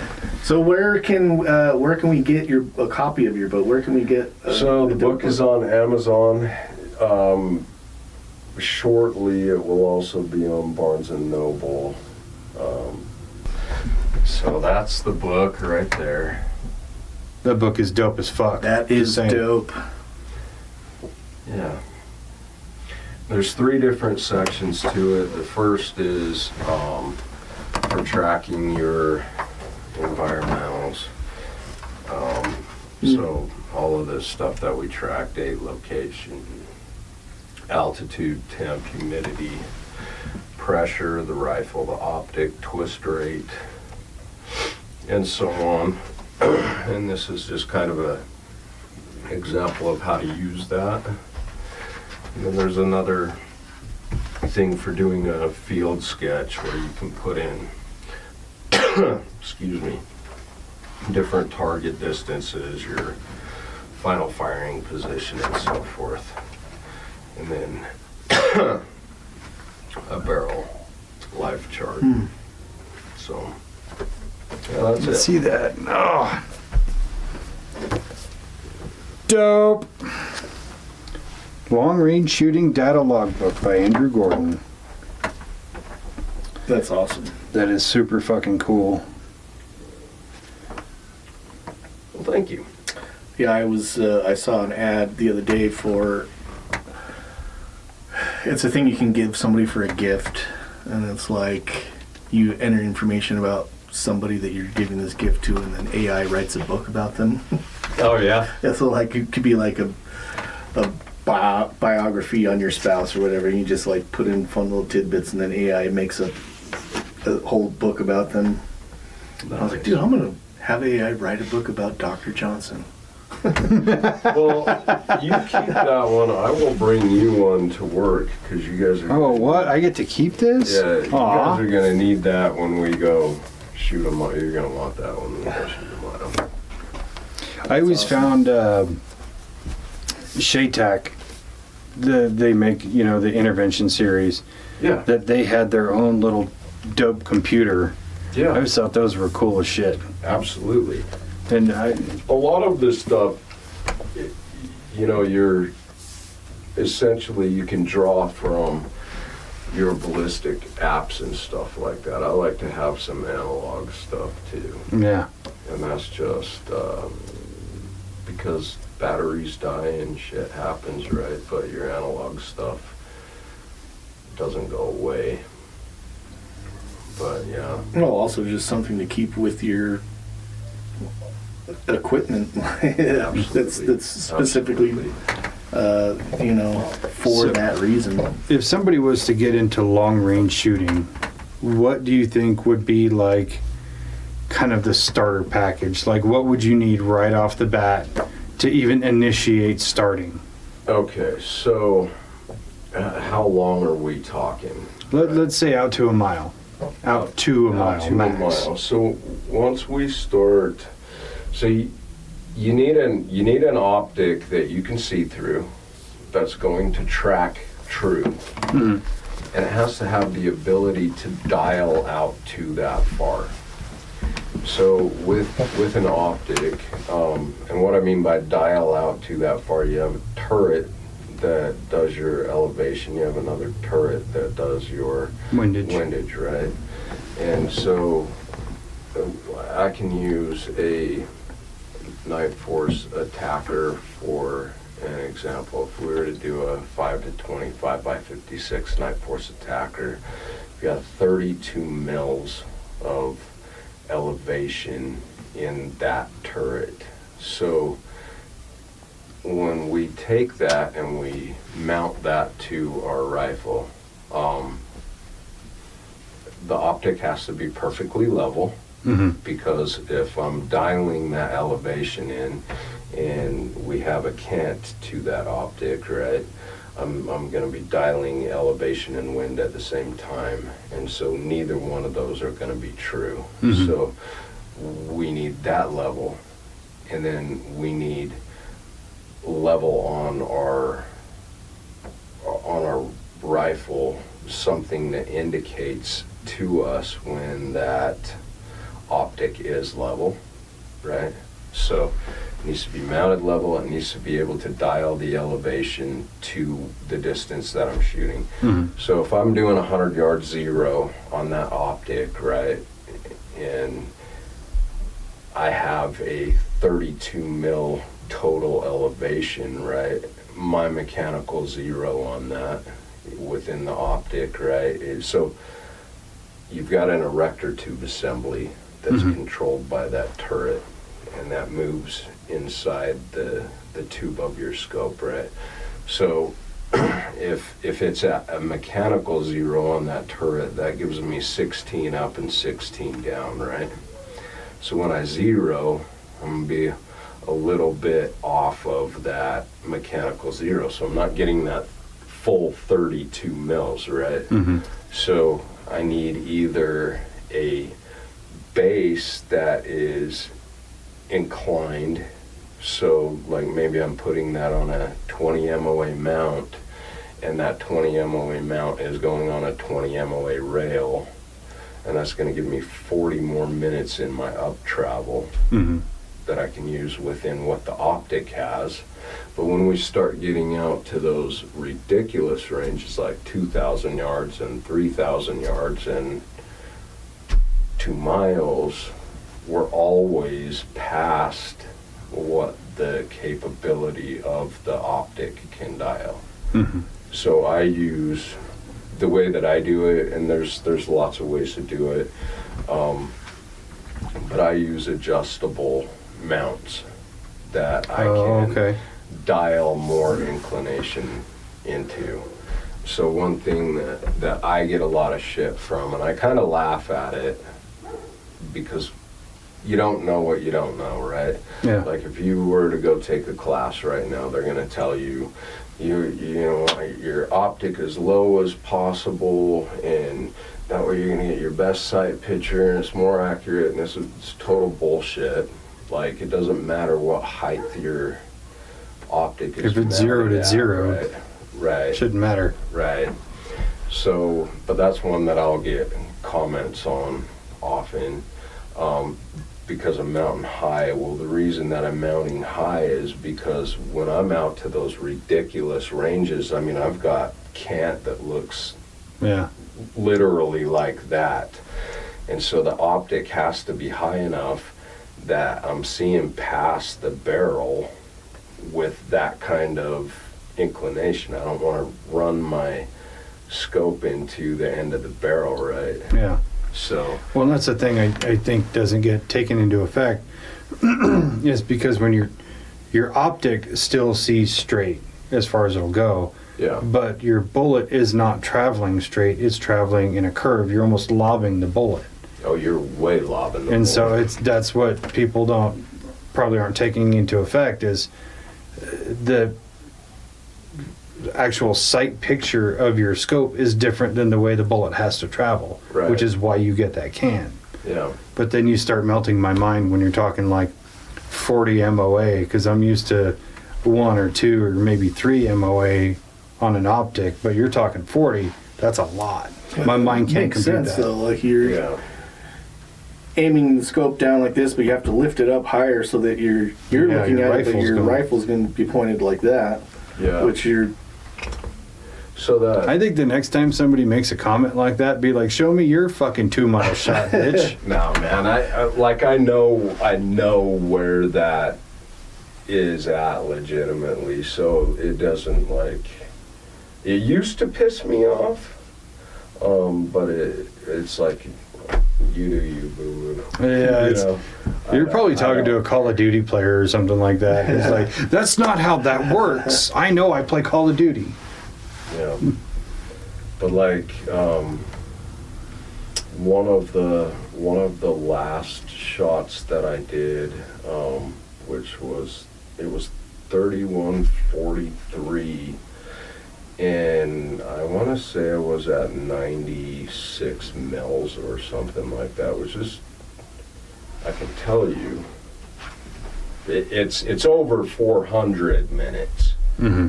I mean, it's a ridiculous That's a lot. amount, yeah. Jesus. So how many? So there's a registry for people who can shoot to a mile or beyond. Is there a registry for people who can shoot 2 miles? So they do that in the same registry. To my knowledge, there's not very many, but you know, ELR is becoming more of a thing, and I think as it progresses, we'll see more and more people that are doing that. You know, it wasn't very long ago to me when like 1,000 yards was kind of the holy grail, Yeah. and now we're shooting you know, sub-MOA shit at 1,000 yards, and it's really not the challenge that it once was. I think now and I know this from the comments that I get, that, you know, kind of that holy grail mark right now for most people is a mile, which is, it is challenging, man. You For know, sure. Yeah. You're looking at 3.5 seconds for the bullet to get there, and wind is probably the hardest piece of that, right? But the hardest piece with extreme long range, and it's even harder as we go out past a mile, is that flight time, right? Because in order to nail that firing solution, you're calculating it off of your environmentals, and they're literally changing while that bullet is still in the air. Yeah. And I think that's the most challenging part of it, especially as you, like, we're not doubling the distance when we go to 31, right? Yeah. But we're almost tripling the time. And, you know, you get a 5-mile-an-hour gust in that 9 seconds, and that's pushing your bullet quite a ways off. Yeah. One of the comments that I get the most is on crossing that transonic barrier, which I've found to have very little effect on what it actually does on the bullet. That was something that was just pounded into us 20 years ago. Which we'll talk about that in a bit too, but you know, there's a lot of other factors that are so much more critical to those shots than crossing that sound barrier. Yeah.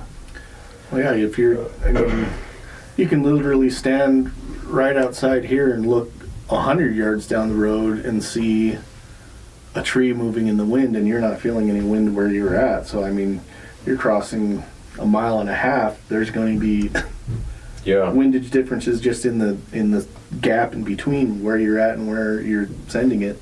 Yeah, and then like your pressures are all changing as you're, you know, like where I shoot, you're probably both familiar with it, is right out on the kind of the salt flats, right? But there's a portion, the first maybe 2,000 yards is all vegetation, and then it goes from vegetation to salt flats, which you're changing your pressures as you go. You know, a lot of times when I'm taking those long ass shots, the other thing that you've got winds that are changing. So I will take a reading, and we do this with Mirage, right? But I'll take a reading at maybe 500 yards and 1,000 yards, and then another one at 15, and then I'm taking another one halfway between there and the target, and one at the target to try and figure out exactly what that wind is doing. And they're very, very hard shots. Yeah. Oh, yeah.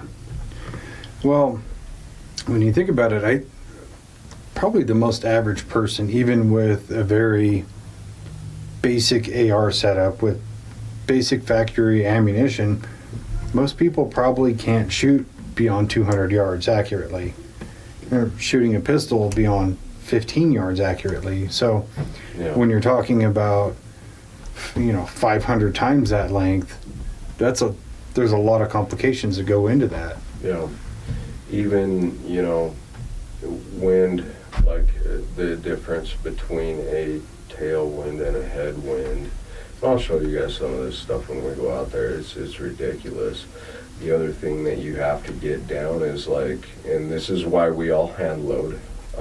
Or if we don't hand load, we're finding a bullet that is giving us extremely low standard deviation and extreme spread. And that's in your muzzle velocity, right?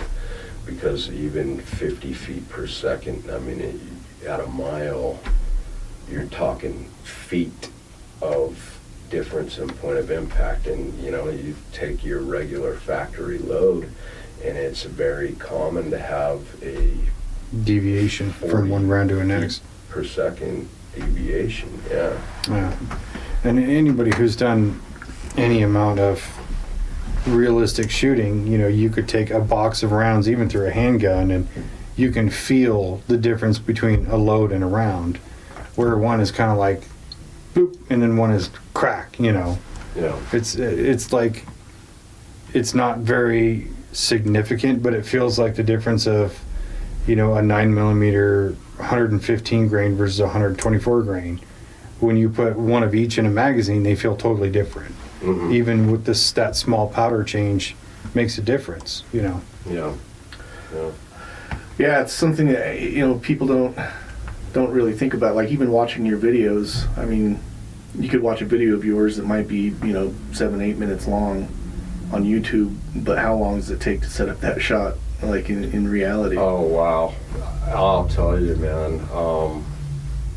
When it's a good chunk of time. It, you know, takes me, once I've set the target up, it takes me 15 minutes to get to the firing position. Yeah.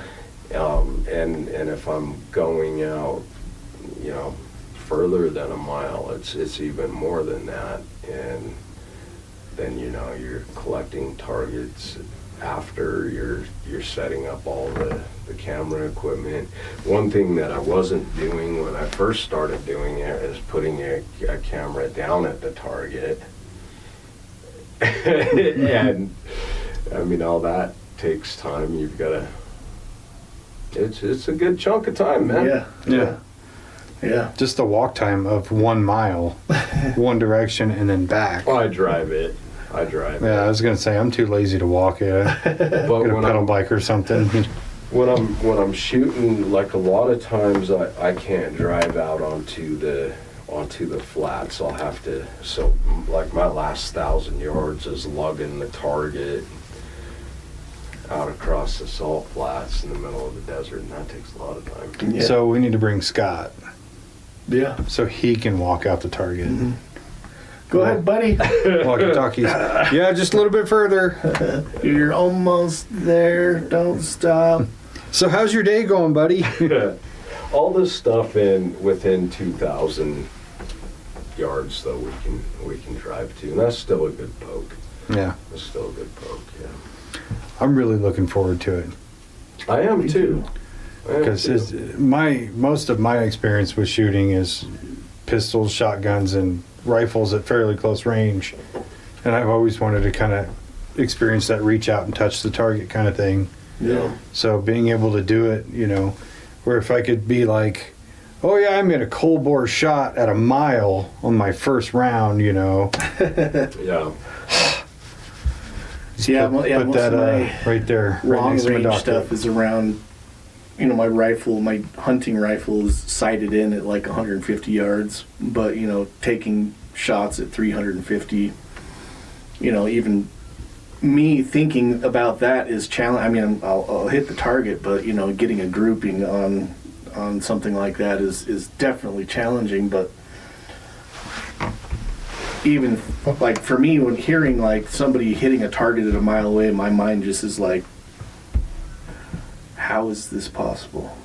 Yeah. But yeah, I'm super excited to go and It'll be good. attempt. But back to your question, what do you need?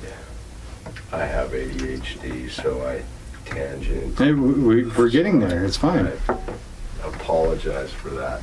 You need a way to stabilize it, right? So we need a bipod. We need the level. The rifle has to perform, right? So you want to be sub-MOA capability on the rifle. And then the optic.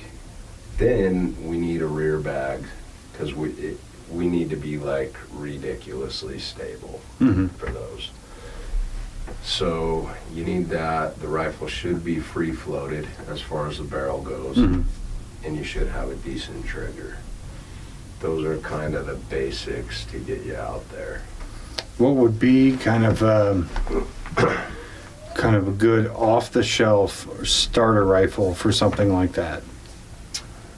Savage Elite Precision, in my opinion. A lot of people would disagree with me. I've shot a fuck ton of I don't give a fuck. They're not here. No, I don't give a fuck either. I've shot a fuck ton of Savages. I have never shot one that will not shoot with the right load in about that half MOA capability. Mm-hmm.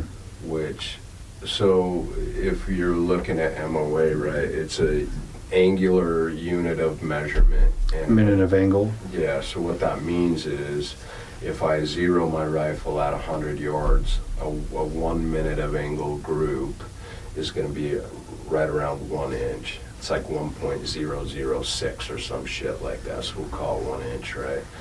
But at 200 yards, because that is an angular unit of measurement, that's now 2 inches, right? And so at 1,000 yards, it's now 10 inches, Mhm. right? And this is under perfect conditions, right? So if we go out to a mile, now we're 17.6 inches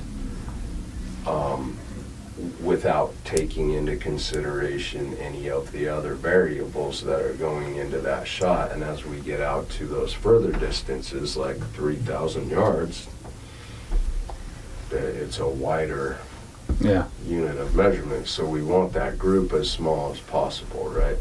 And then we also we want a bullet that is going to perform well, as in velocity wise, right? So that needs to be as close in feet per second as we can possibly get it. Mm-hmm.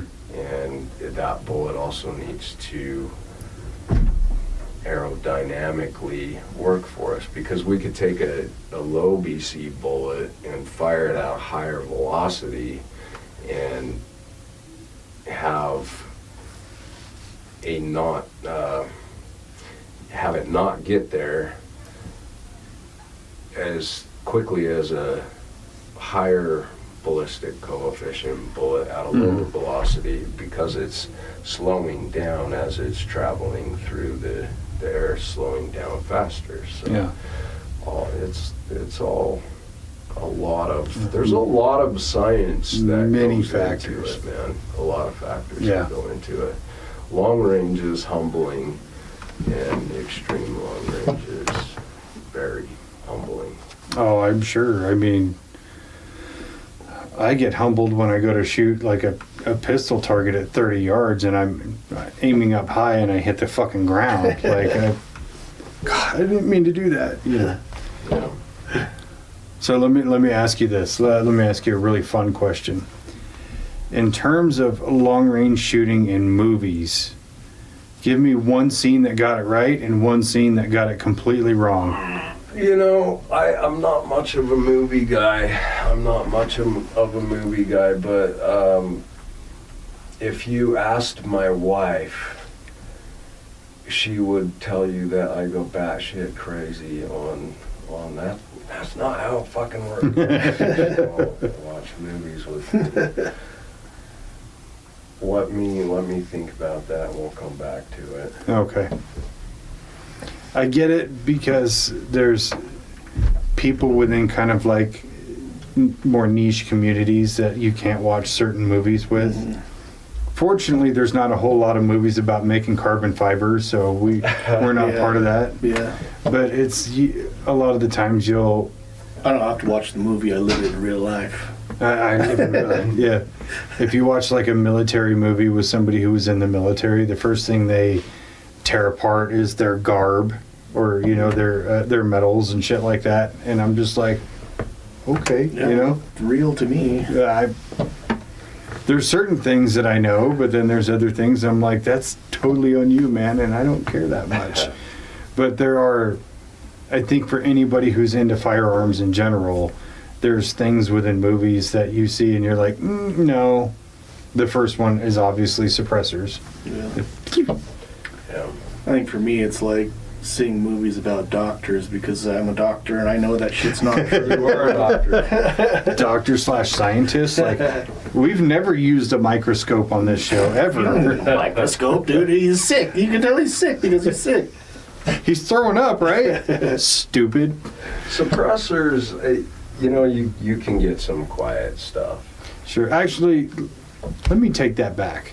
The number one thing that movies get wrong is that people get into gunfights and they're not wearing hearing aids after. Yeah. It's because every movie ever, nobody's ever just like, fuck, hold on, let me put my ear pro in. Yeah. Now let's gunfight, you know. Bro, I'm deaf as fuck. Like, I am deaf. That's because you didn't stop to put your ear pro in before the gunfight. Something. I think I'm, yeah, definitely have hearing damage. I like to call it selective hearing, but my wife just thinks I'm deaf. It's like, yeah, I didn't hear what you said because I was looking at my phone. I like to call it, I just didn't care what you had to say. But back to suppressors, this is cool, Yeah. right? Subsonic. So when we fire a bullet, sonic crack is going to lead into our little thing. But as that bullet passes the sound barrier, you get a boom, right? Mhm. So suppressor won't take that out. But if you run something like a subsonic 300 blackout round, it's pretty damn quiet. Pretty damn quiet. Yeah, because what is the sound barrier? 770 miles an hour, something like that? 740. So if your bullet is not designed to ever go past that, you know, You're not going to have the sonic boom. yeah, Yeah. it'll still be loud. You'll still hear the action of the gun and the gunpowder ignite, and you'll hear the whiz of the bullet, but you'll never get that sonic boom. Yeah. Yeah, I saw a couple videos of people supposedly making suppressors out of oil filters. Mhm.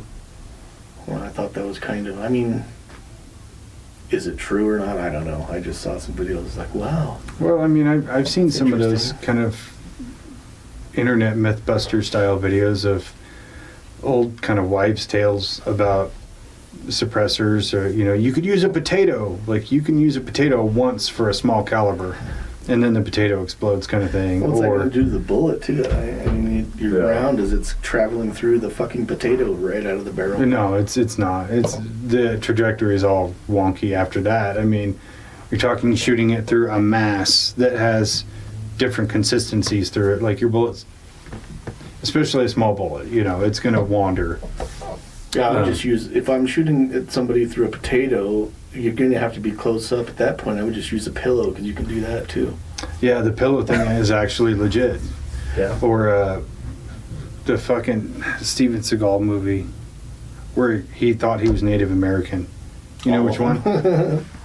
The one specifically where he was an Eskimo I don't know. on deadly ground. I don't. There was like a scene where he dumped out a 2-liter bottle of soda and put his 1911 in there and taped the barrel to the soda bottle and fired one round, suppressed, and that's movie shit right there. It'll deaden it like this much. The overpressure of the bottle is going to make the bottle pop. So, no, that's not real at all. But yeah, real suppressors have really interesting technology in it. Oh, yeah. And I actually learned that from watching that show, Sons of Guns. Did you ever watch that? I did, yeah. That show was so bad. It was so I used to stupid. watch that show all the time, but I more like the styling of what they were doing as opposed to, I didn't know what the fuck they were talking about most of the time. Well, they built so much weird, stupid shit. Like, hey, let's mount 2 MG42s on a fucking jet ski or whatever it was, or a snowmobile. But yeah, they actually did teach a little bit about how suppressors work, and that's where I learned it from. Never been done before. All right, well, you've got your dope book, and then you're also working on a couple other books. Yeah, I'm working on a reloading book. That'll be kind of a step-by-step on how I get the numbers that I get, and it will probably get freaking trashed in reviews, and I don't even give a fuck, because reloading is like another controversial subject when you get it. Like, everybody's got this is the way you do it, this is the only way you do it no other way.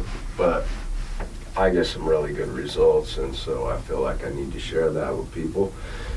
And so I'm working on that one. I'm also working on a similar to the book that I gave you, a reloading data log book.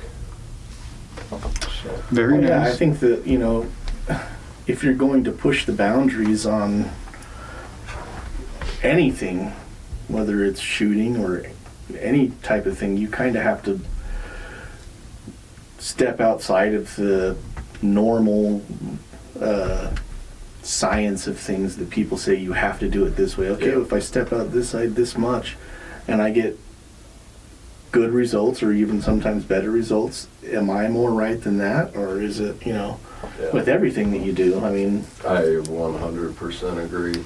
Well, and firearms is kind of niche in that way where people get so kind of set in their ways of what they believe, you know, like my uncle believes it's stupid to buy a Glock when you could buy a Taurus, and I wholeheartedly disagree with him, you know. Or people think a single stage reloading press is always going to be better and more accurate than a multi-stage reloading press. You know, it's all about what you're using that equipment for and how you're using it, not what brand it is or how many stages or who manufactured it, what kind of powder you're using. Like, there's so many different factors that go into it.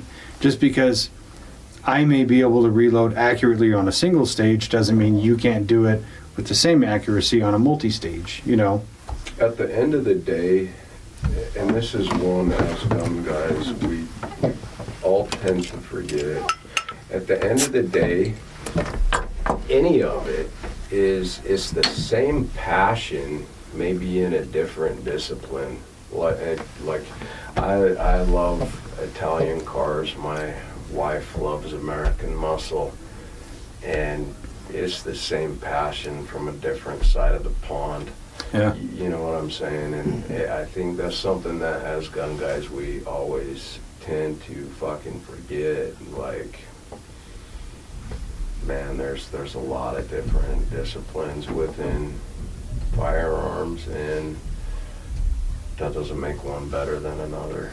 I agree, and it's kind of like, I know there's the niches within like motorcycle culture, whether you're on a cruiser or on a bullet bike or on a trike. If you're riding a Hayabusa, or if it's an Indian versus a Harley, they pretty much unanimously agree, as long as you're on two wheels, nobody gives a shit, you know, and that's the way it should be. As long as you're still pulling the trigger safely, that's all that really matters. Yeah.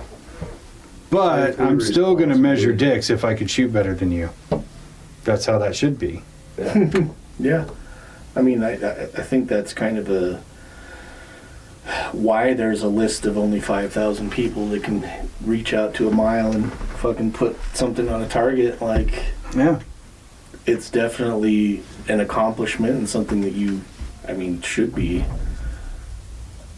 If we go out and I'm able to hit anything but the fucking dirt at a mile, you will. I'll probably just make a T-shirt that has a fucking. I know a guy. I know a guy that makes T-shirts. My diploma, right? My doctorate, you know, and then fucking number 5,247. I think it'll be a cool day for you guys. Yeah, I do. I'm just gonna walk around fully erect the whole next day. It's like, did you know I shot a target at a mile? Knocking drinks off the fucking pavement. Can't even stand up right. Well, that's good. I'm looking forward to it, man. Yeah, me too. I mean, I think there is still more to cover with 2A, but it's kind of another time kind of thing. I wanted to delve half into that and half into the long range shooting in your business and stuff like that. So I think we covered a lot of ground. Yeah, we did. But we're definitely going to have to go in on the 2A again because Preston also wants to do it. So Hell yeah. Cool. we could just sit here and bash on how unfair it is. Unfair, what is? The Second Amendment rights are under attack. Oh, yeah.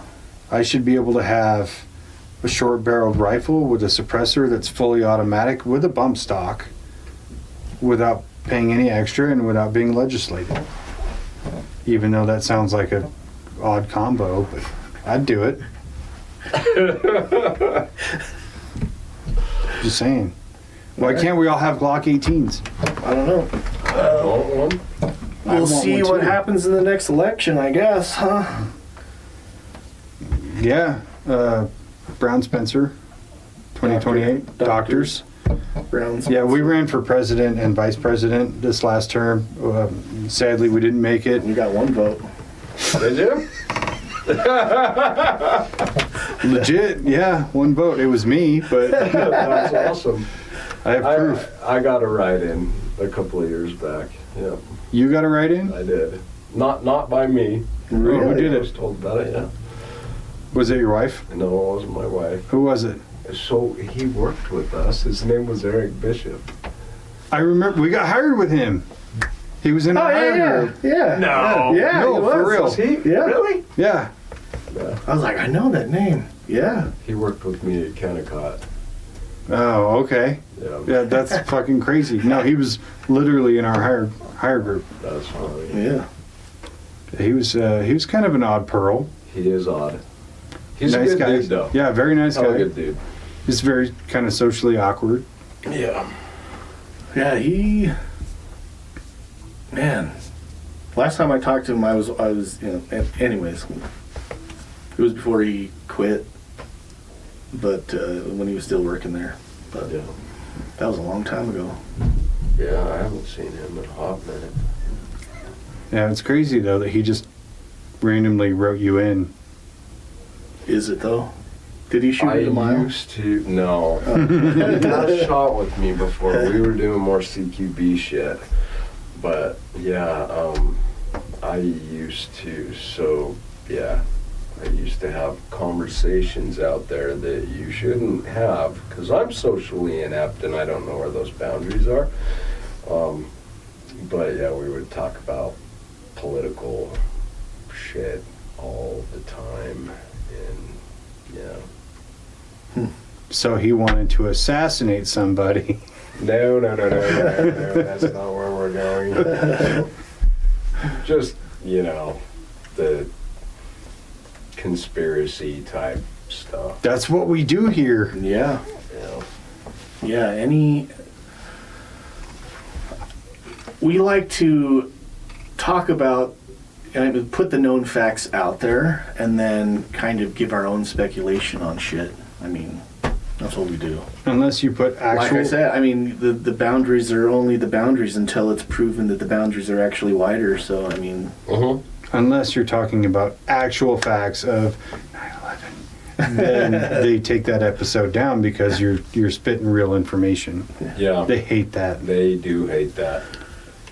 Donald Rumsfeld was just like scrolling random small-time podcasts like, these motherfuckers. That's what happened. Yep. But yeah. Looking forward to it. We're going to have to set a date. Okay. It's going to be a good time. Hell yes. Hell yes. Yeah, we'll, dude, I'm excited, man. I'm so I excited. don't know what to say. All right, let's pull it Let's there. get into some conspiracy shit. Okay, love you. Bye-bye. Bye.